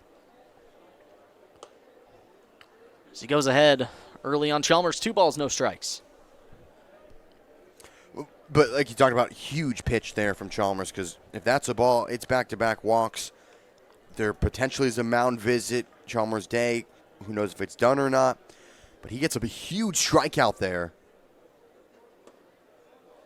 That one misses once more, so Richards ahead, 3 balls and no strikes to begin his at-bat. See if Chalmers can work back on him. Richards looking for his first base running opportunity here in this series. That one clips the zone.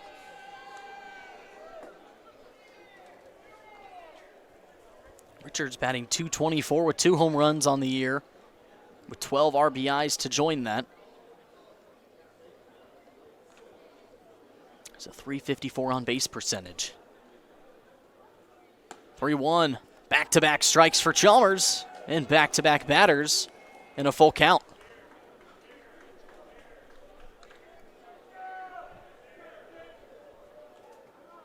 Time called by Richards as Chalmers, you can see the maturity from him grow, especially in those 3-0 counts. And once again, like you talked about, facing another full count. Let's see if Chalmers can win this battle just as he did versus Wilkerson. Sermo stands on first. With 1 out, the 3-2 to Richards. Outside, and Jarris Richards wins this one. So now a 1-out walk. Just the second of the day for Chalmers, puts Sermo in scoring position, and it brings up Trip Clark. Yep, and here comes the mound visit from Calfa Pietro. And it looks to be that we will have a pitching change here as Dakota Chalmers works through 6 1/3 inning, only giving up the 2 walks and the 7 strikeouts. A great day for him on the mound, but he is responsible for Sermo and Richards. As that'll do it for Dakota Chalmers. This game's tied at 2, but Fargo is dancing here in the 6th inning. We'll take a quick break and be back with the pitching change here on KSMO. It's Dylan Hyde out of the bullpen, and there he is, 6 2/3 innings pitched, a 0 ERA, just a whip of 1.20 and 7 strikeouts on 4 walks. A guy that's looking to silence this momentum started here in the 6th inning for Fargo. Yeah, he really is, and like you talked about, he's come out of the bullpen. He hasn't pitched in a bit. It's been a little bit for him, but 2 runners on. You have Sermo in scoring position, so he's got a job to do, and it's going to have to start against a guy that's been hitting well in Trip Clark, not today, but in general, and you know, he looks like he thinks he's due. As you said, Trip Clark due up with Sermo standing in scoring position, and Jarris Richards on first. With 1 out to go here in the 6th, the first pitch from Hyde is down in the zone for ball 1. The last time Hyde pitched here at home was back on May 19th against the Chicago Dogs in that 6-1 win. He went 2 innings, just giving up 1 hit, no walks and 3 strikeouts. That catches the zone on 1-0, evens the count.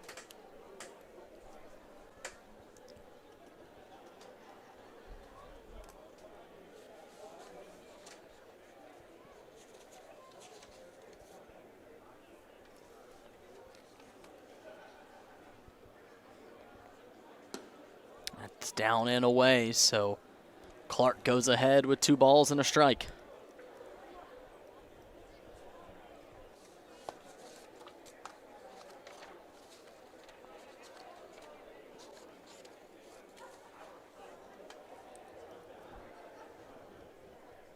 Hyde sets and fires on 2-1 and fouled off by Clark. So back even goes Hyde. Clark with runners in scoring position, a .444 hitter. 4 hits on 9 at-bats, 7 RBIs, so it's the guy you want up if you're Fargo. But he stands on a 2-2 count on Hyde, fresh out of the pen. That's inside, so yet another full count situation, Joey, we've seen here in the 6th. Yeah, fortunate enough, Dylan Hyde just came in out of the bullpen, so he's not tired, but this is a huge pitch. A strike, that's 2 down, and you have an opportunity now with a ball. Could load the bases. As Clark sends it on the ground towards Valenzuela to flip to Gonzalez for 1. The throw over to Boone is in time for a timely 6-4-3 double play that leaves 2 stranded in no come home on Fargo's end. We head to the bottom of the 6th. It's still tied 2-2 here on KSMO. United Consumers Credit Union is proud to be a sponsor of the KC Monarchs. UCCU has been working hard with the hardworking since 1941. Visit uccumo.com to knock your finances out of the park. And here's a guy who's looking to knock one out of the park in a big situation. It's Trevor Boone due up in the bottom of the 6th, as this game is still notched at 2, and Wyatt Cheney back out on the mound for his 6th inning of work. Yeah, what a day it's been for Wyatt Cheney. 5 innings, and he's thrown 9 strikeouts to go with that. I mean, other than his first inning, he's been rock solid. He's looking to do the same exact thing. Keep it simple, get quality outs, but Boone is looking to get a jump start for the Monarchs as he watches the first pitch down for ball 1. It'll be Boone, Lindley, and Gonzalez due up for the Monarchs. Boone a swing and a miss on the off speed. And both teams as it stands, 2 runs on 4 hits, and both teams with 1 error, so they're playing pretty even baseball. As Boone sends a shot into left field, Richards giving chase and makes the play to retire Boone for out number 1.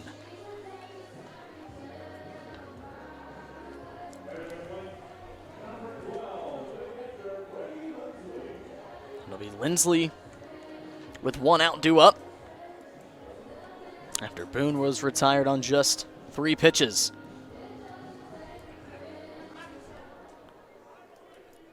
Oh for 1 today with a strikeout in the 4th and the walk in the 1st. He check swings and it puts it in play on a slow roller towards Fernandez. He has trouble with it and he can't make the play. So Lindley reaches on the E5 and the inning continues for the Monarchs with 1 out. That was huge there. That seemed like a routine pickup there from Fernandez. And he had trouble with it, so I believe that's the first error we've seen from this infield of Fargo. Miscues, definitely not what you want to have as we are here in the home half of the 6th, as it's Alvaro Gonzalez due up as he watches the first pitch outside. But you'll take him any way you can for Kansas City. They're looking to put pressure on Cheney early on here in this inning.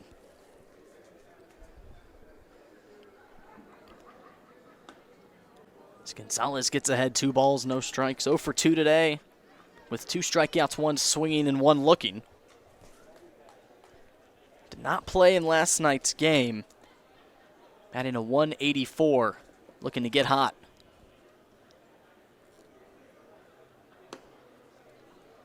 And Alvaro doing his job. Gets ahead, 3 balls and no strikes on Cheney.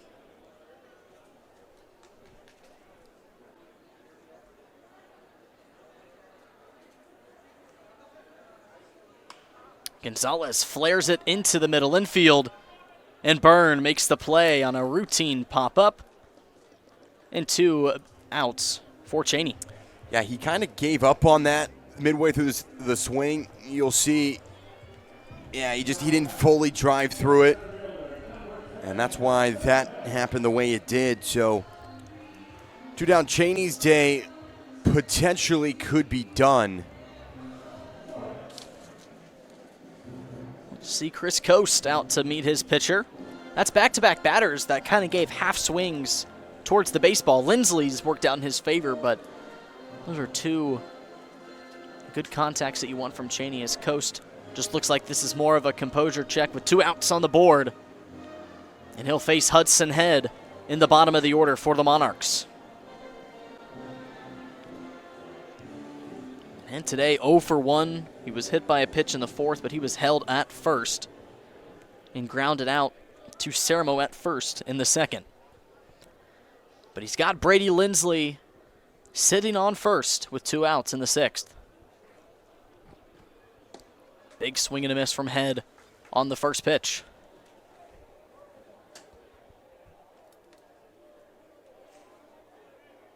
Head, a guy who likes to enjoy watching motorsports in his free time. Big NASCAR fan, motorbike fan, you name it. Well, I mean, you got something right next door on the Kansas Speedway. He does. So I know they had a race there back in April. I haven't seen anything as of recent. I'm not sure on that. They usually have truck series, NASCAR series, obviously. I don't think anything's here until... My brother's a huge NASCAR fan, and I think he said until fall when the playoffs roll around here for NASCAR. But Head finds himself down. No balls, 2 strikes with 2 outs. Lindley on first. Cheney settles in. And a swing and a miss. So he gets Head down on 3 strikes on 3 pitches, and that'll leave Lindley held up. We're still tied at 2 here in Kansas City. It'll be Amaya, Boone, and Luhano due up for the Redhawks when you return on KSMO. Windy day as the championship flag flies on this Wednesday afternoon. And Price Chopper is always chopping prices, and you can get your savings your way by email, text message, or in the My Price Chopper app. Get connected today and never miss a sale. It's been windy here, Jackson, as of recent. But guy Dylan Hyde back on the mound to face 8-9-1 in the order. So Carlos Amaya, who singled in the 2nd inning and grounded out to short in the 4th, is set to due up. So 2-2 in the 1st inning. It's been scoreless ever since. How can Fargo retake this lead? Break some ice. You can tell over there on the batting side they're not too confident as well, swinging the bat, especially on this tough pitching from Kansas City. Chalmers a great day. Hyde came in a tough situation. Sermo on 2nd, runner on 1st, and he closed the door down with a huge 6-4-3 double play. But honestly, get some hit string together.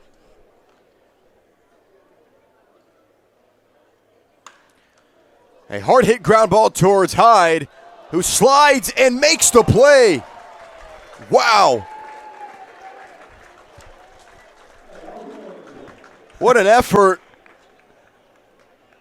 We'll take another look, Jackson. Initially off the glove.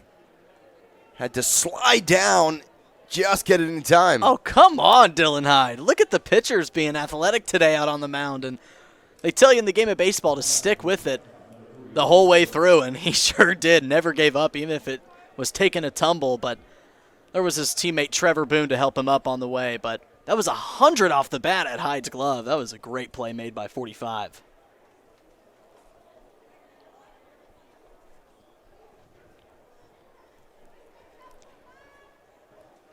So bottom of the order with Aiden Boone.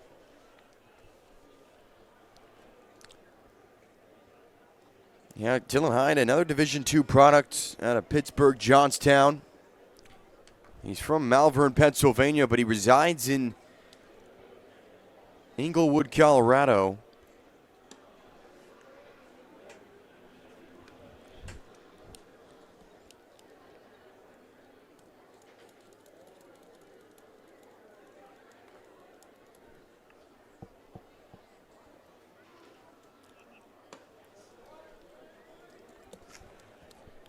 Two balls and a strike.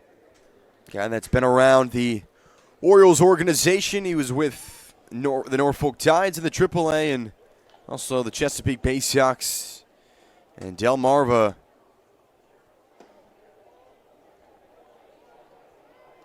It's not easy, coming from Division II into affiliated ball, and him, Ryan Middendorf, a couple Division II guys that have something to prove, really.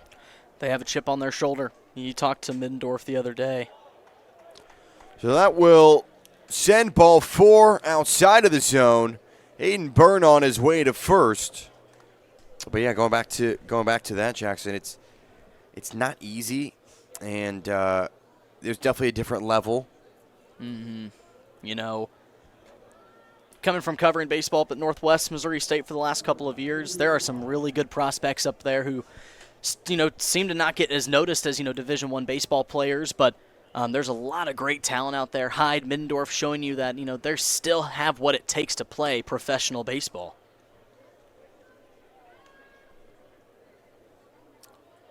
Jesus Luhano, 2 for 3 with a run in the first.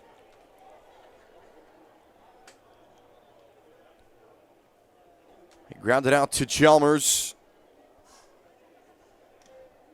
Back in the 5th inning.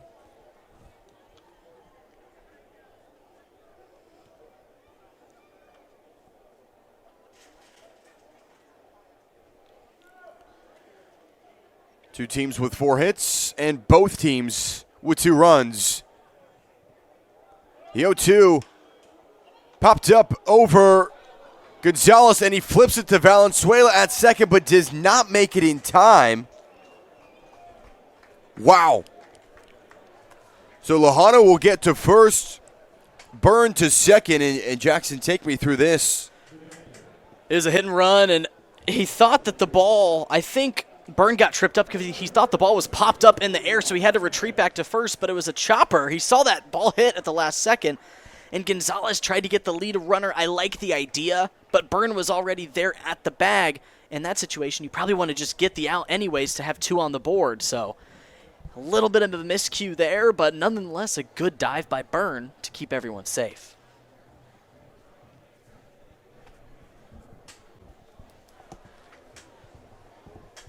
Yeah, that was an interesting one because, you thought for a moment Byrne is going to have to go back to first, but a heads-up play by him to recognize that and then take the leap at second. He could have stayed held up there kind of guessing, but then it was that second bounce. He saw it bounce. He's like, oh, this isn't a live ball. It's on the ground. I can get to second. But it's just that instincts right there that won him that battle. What do you think pitching coach Matt Hall is talking with Hyde about here? That didn't go in our favor. We got 2 runners on, but this is the same situation that you were in when you came out of the bullpen. There's a guy on second and a guy on first. You know how to get out of this. Put it on the ground and let your defense go to work if you have to. But Hyde, it's a good strikeout pitcher, but if not, it's how he got out of the inning last one with a 6-4-3. Yeah, they would like that this time around. This is a guy that did ground into a double play. And Juan Fernandez back in the 2nd inning.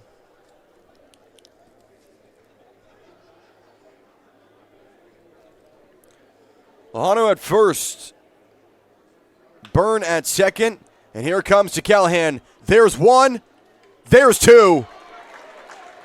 Well, just like you talked about, Jackson, a double play right on cue. This time, it's a 5-4-3 double play. And so the 7th inning stretch coming up to the bottom half. We go. Smith, Valenzuela, and Richardson. Top of the order, due up when we return. Rogers Wholesale Liquors is Kansas City go-to for good times. For generations deep, Rogers Wholesale Liquor has been keeping KC hydrated for over 60 years. No matter what you're celebrating, do it with Rogers Wholesale Liquors. Please drink responsibly. Well, it looks like a new pitcher on the mound for Fargo. It's left-hander Parker Harm who will step in. This is a guy. Yeah, Harm. I just talked about Jackson. Harm's a guy, 9 1/3 innings of work. He's had 12 hits. He's thrown 5 strikeouts, so the left-hander has work to do. He sure does. 2-2, and you're facing the top half of the order. That's pretty hot right now. So it's a little bit of dangerous territory, but he's got 5 strikeouts, 7 walks. You want to limit those walks as much as you can with Kansas City as they're able to get momentum started hot.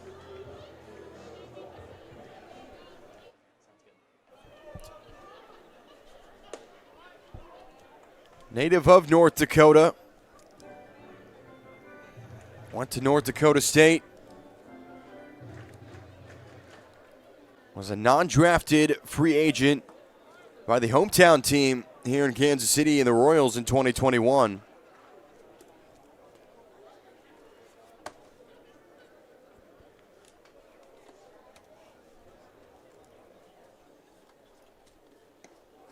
And Smith swings low. Harm opens up his day with a strikeout.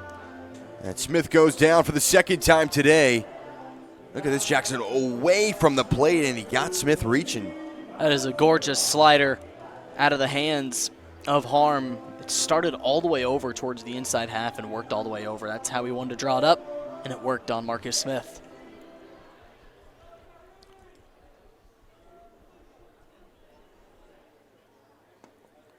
Harm spent time through the Royals organization. Back in 2024, he was with the AA affiliate, the Northwest Arkansas Naturals, and over with the Quad City River Bandits at high A level. And he's had a really good start so far. 5 straight strikes. The past 2 seasons, he's been in Fargo.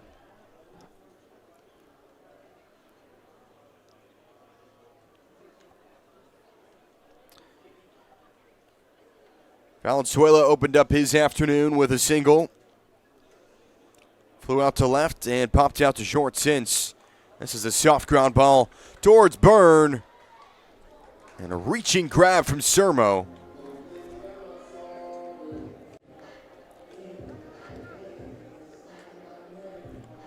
He just tried to wedge it out, but it was just off the end of the bat and wasn't enough to get out. Only 71 off the bat.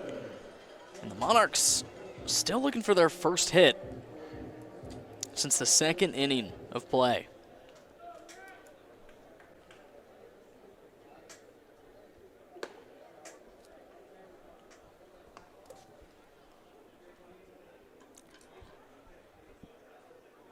There were 10 combined hits in the game yesterday, 8 today.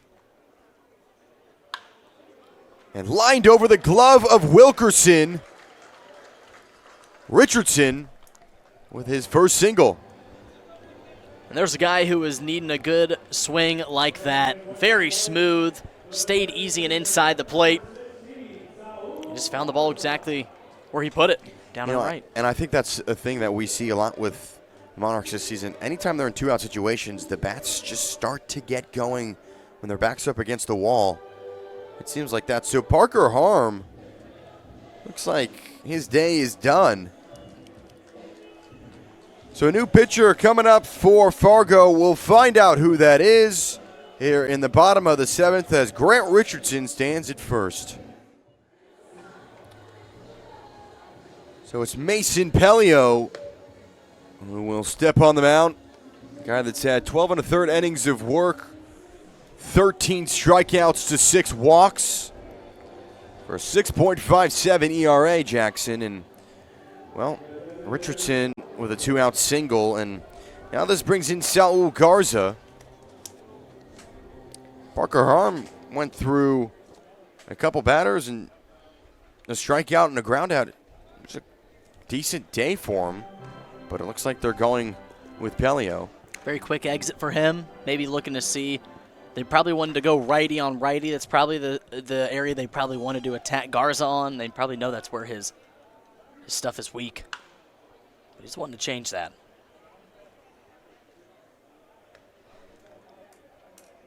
Looks like on the Monarch side, some action in the bullpen. If I look out, I think that's Stephon Moore out there for Kansas City. Yeah, that's a good eye. We know what he can do. Oh, yeah. He would be huge for the Monarchs if they are able to get a run home here.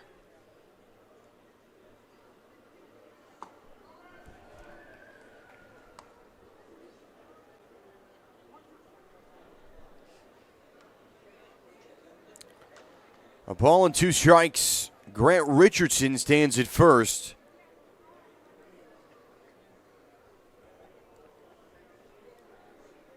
The 1-2 to Garza. He strikes out swinging from the 3rd time today. And a nasty pitch from Pelio. So to the final 2 innings we go. Tie ball game on this Wednesday afternoon. We'll return in a moment.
Let's go. And it's out of here!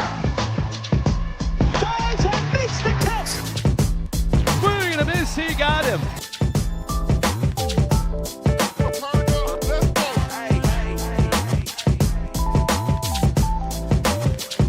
Safe at the plate! Did they do it?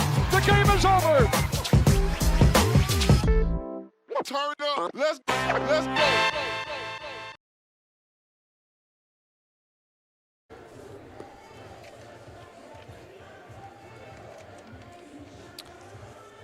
Proudly based in Kansas City, Midland Radio is the official communication sponsor of the Kansas City Monarchs for decades. Midland has delivered reliable, two-way, weather, business, and emergency communication solutions that keep communities connected and safe. So, it's the native of West Point, Mississippi, Stephon Moore, who will step on the mound.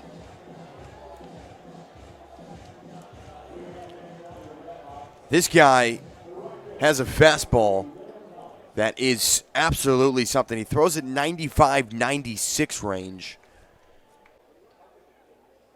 And he'll face Dylan Thomas.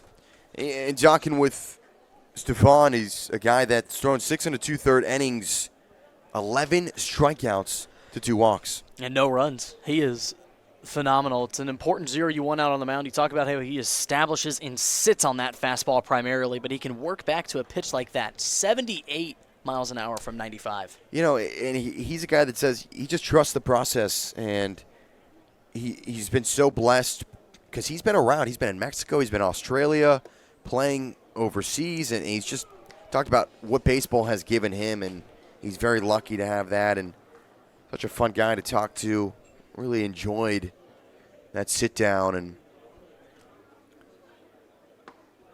Stephon Moore does what he knows best, a strikeout. And that's Dylan Thomas's 4th strikeout on the day. Make that number 7 here in 2 games. Really hasn't been able to figure out this Monarchs pitching. And Stephon Moore, he's back right where he belongs. Says he loves to hunt, fish, and also work on cars as well. Oh, him and Saul must, you got a collab here soon. Absolutely. Down in,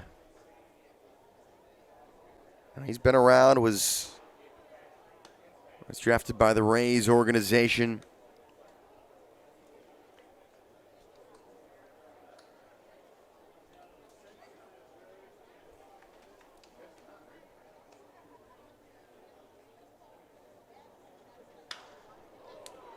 Hit high in the air. Richardson sits under it.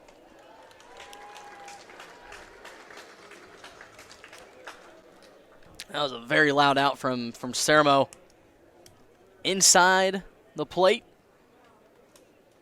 Looks like he actually switched from batting left to right. So he's a switch hitter as well, but he was able to punch out the outside part of the plate. But it was right there near the warning track. But good job by Richardson to read it all the way.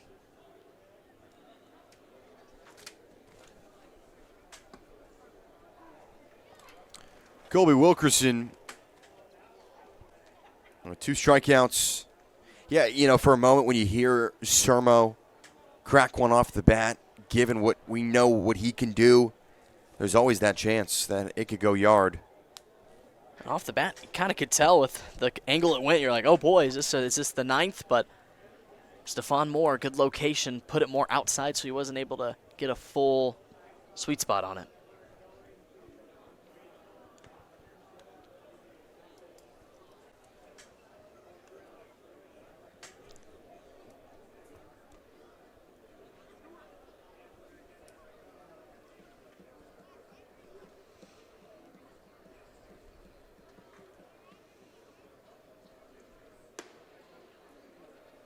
Up above the zone.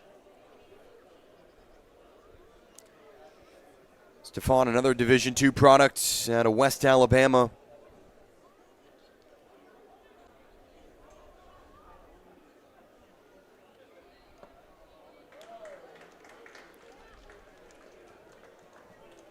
A big opportunity for him against Wilkerson,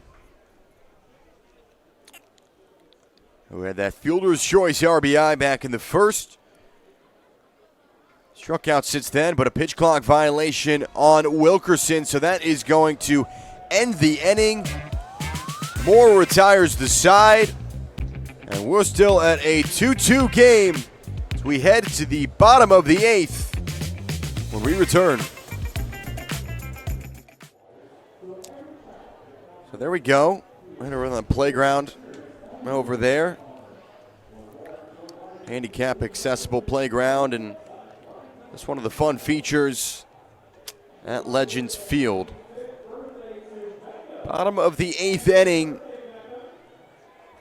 And this game has really, Jackson, first inning, the way it was looking, you're like, oh, this is going to be high scoring. There's going to be a lot of hits, a lot of runs. And since then, it's been zeros the rest of the way. I think we both made that same exact comment, just like, oh, here we go. This is a different story from last night. But I feel like we're in the same boat.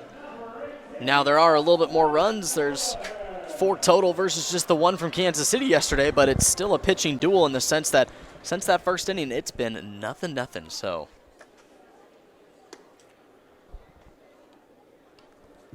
well, Austin Callahan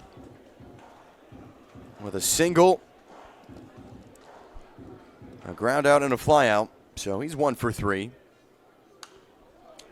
And what's funny with him is, like, every time we see him with a base hit, a lot of it goes towards the opposite field. yeah, he just stays short. He's a very guy. He chokes up on the bat a lot. You can kind of see it there. He is choked up. He just likes to muscle hits, and especially towards that left field side. They don't expect it. You can see they're always shifted over towards the right, so he kind of gives them a taste of their own medicine. But he's a very smart and a very high IQ hitter.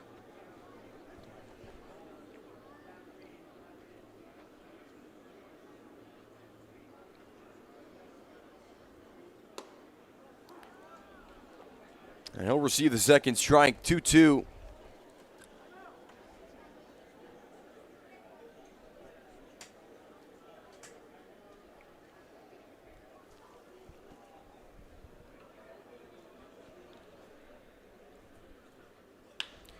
Callahan lifts it to right field, and reaching out is Chalmers.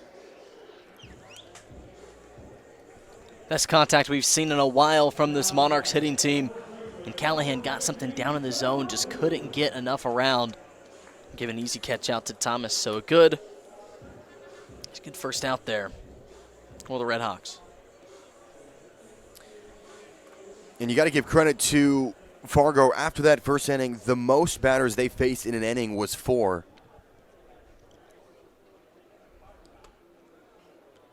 Wild pitch there from Pelio.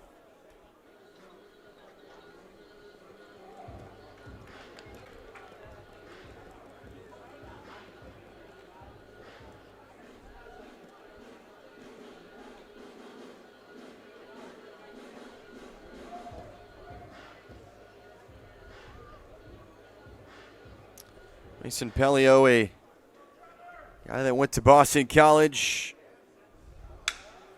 Boone cracks one on a ground ball towards Fernandez. And getting away from the bag, Boone is safe.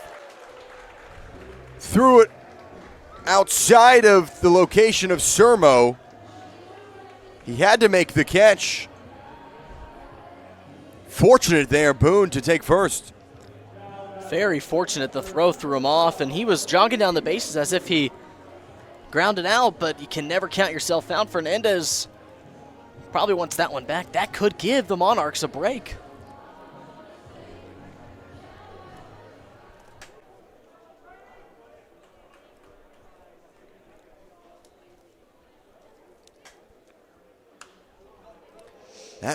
That could be costly. That's 3 errors now on Fargo's defense. As you see from them on the season, they're actually the last in the American Association in fielding percentage, 964 on the day, which is still good. Oh, and a pass ball. Boone on his way to second. And just like that, what could have been a routine ground out now puts Boone at second. I mean, they muscle it in ways you never think they can. From an error to a pass ball, now a runner in scoring position with just an out.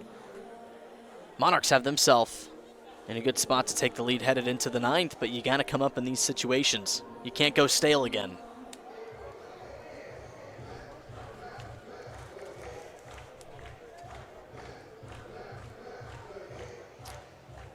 Brady Lindley has not recorded a hit this season with a runner in scoring position. Perhaps it's his time.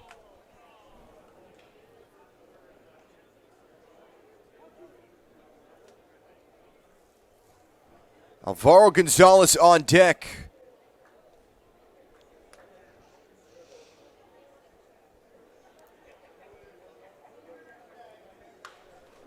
And over the head of Sermo, Boone takes the sharp turn around third, and he will score.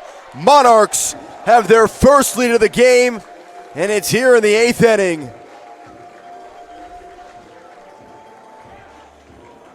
There he is, shows up in the biggest moment of the game so far, down to the zone, and he comes through. In a start of an inning that didn't look like it was going to come out this way, a pass ball to Boone on second, and then Lindley shows up as he stays hot here at home the last couple of games. An RBI single, and the Monarchs have a lead with 1 out here in the bottom of the 8th, just like that. Wow, what a turn of events it's been.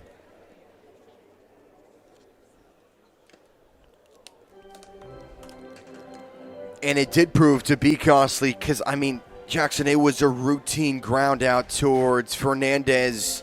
He makes the play to Sermo at first. It's 2 down, and then an error, a pass ball. He gets to second, and then a timely hit from Lindley. It's how they draw it up every time. I mean, I feel like when pressure's added, the Monarchs hit a lot better. You say 2-out situations. Now, this wasn't a 2-out situation, but since the first there was no runs, obviously Lindley felt this is the biggest moment I have to come through, and I feel like they always find a way to make it happen. Boone, a great job on the base paths, so everyone does their part here in these types of games.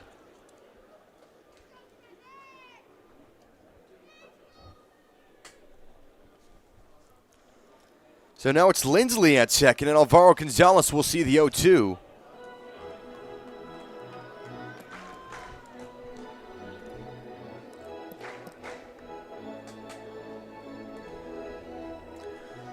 Kansas City had not led through 7 1/3 innings, and now they have an opportunity here.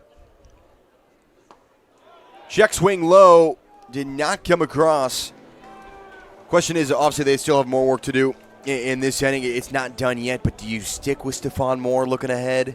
I totally would. Give him his chance to put a save on the board. He's up there in velocity still. A stellar 3 outs from him in the inning before. No action out there in the Monarchs bullpen, so I do think that's what they're going to go with. Gonzalez strikes out for the 3rd time today on a fastball at 95 that painted the right edge of the zone.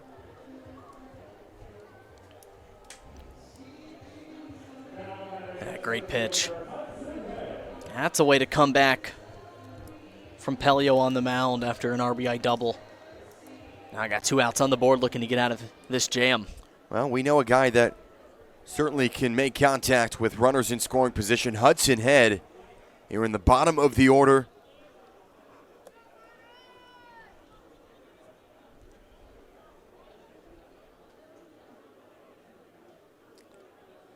And there's no pitchers warming up in the bullpen, so Jackson, they might be sticking with Stephon Moore. I think that's it. And why wouldn't you? The guy's throwing great stuff. He's proved that he can handle situations like that the last couple of times they've brought him out of the bullpen.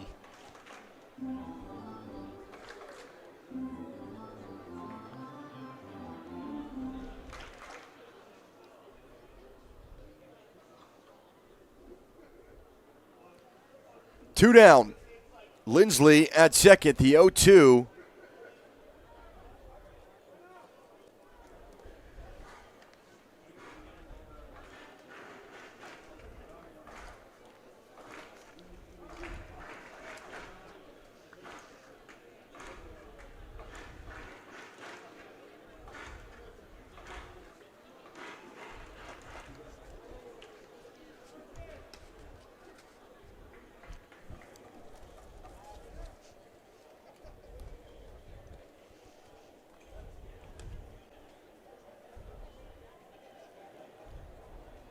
With runners on, he's batted a .412, a .364 with them in scoring position. Well, he's got that opportunity right here to try to add that insurance run, and Head strikes out swinging. But a huge inning for the Monarchs. After Boone got to second, it was Brady Lindley with an RBI double. And Kansas City has a 3-2 lead. To the top of the ninth we go. Can Stephon Moore record the save? We'll find out next. Well, Stephon Moore has that opportunity to record his first save, and the Monarchs find themselves in front on this 81-degree Wednesday afternoon. What a turn of events it's been, Jackson.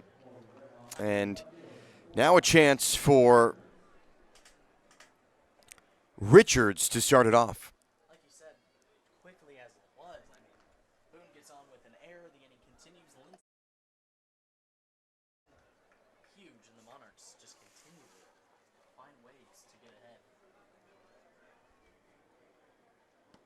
Richards strikes out, takes the first strike.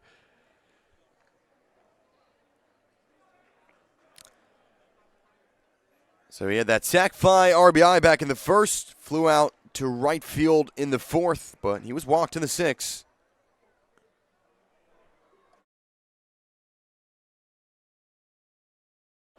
He's looking to get another base runner on here to begin this big ninth inning.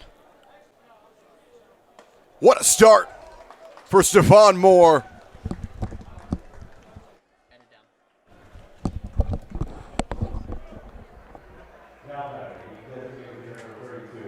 94 fastball.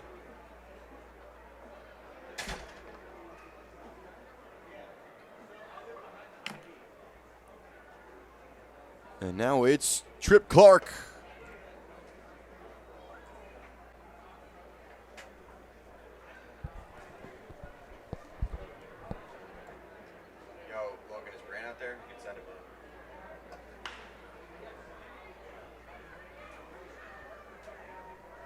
So one down, 1-0 count. Trip Clark 0 for 3. That ground out into a double play back in the sixth inning. And we're joined by, once again, Grant Snowden with us, and 1-1 count here. And Grant, it was 2-0 Fargo, and then you take it to the bottom of the first, 2-2, scoreless the entire way. Kansas City with that run in the eighth, and now they got the opportunity right here. Yeah, absolutely. Another low-scoring affair here at Legends Field today. High fly ball. Smith tries to locate it down in the sun, and what she's able to do so. 1 out away.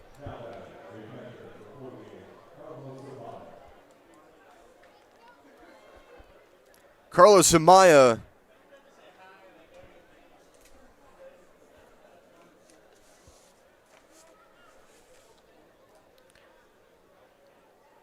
at that single back in the second. And the catcher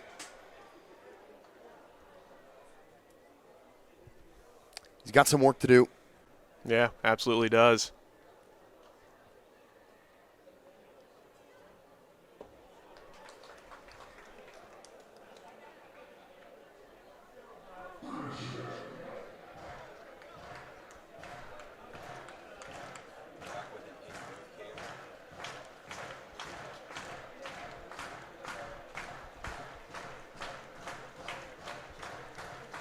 No balls, 2 strikes. Moore looking for his first save on the inside. That was a fastball at 96.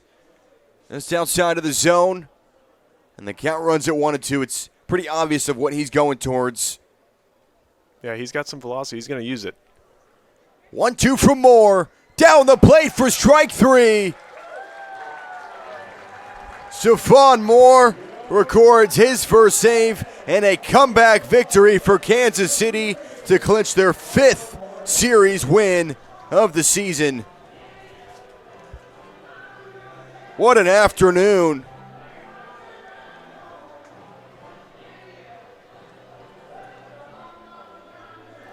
Joe Calfa-Pietra coming out to greet his team, and granted, it was close the entire way. You didn't know who was going to take that next lead, and it was Kansas City who came out on top.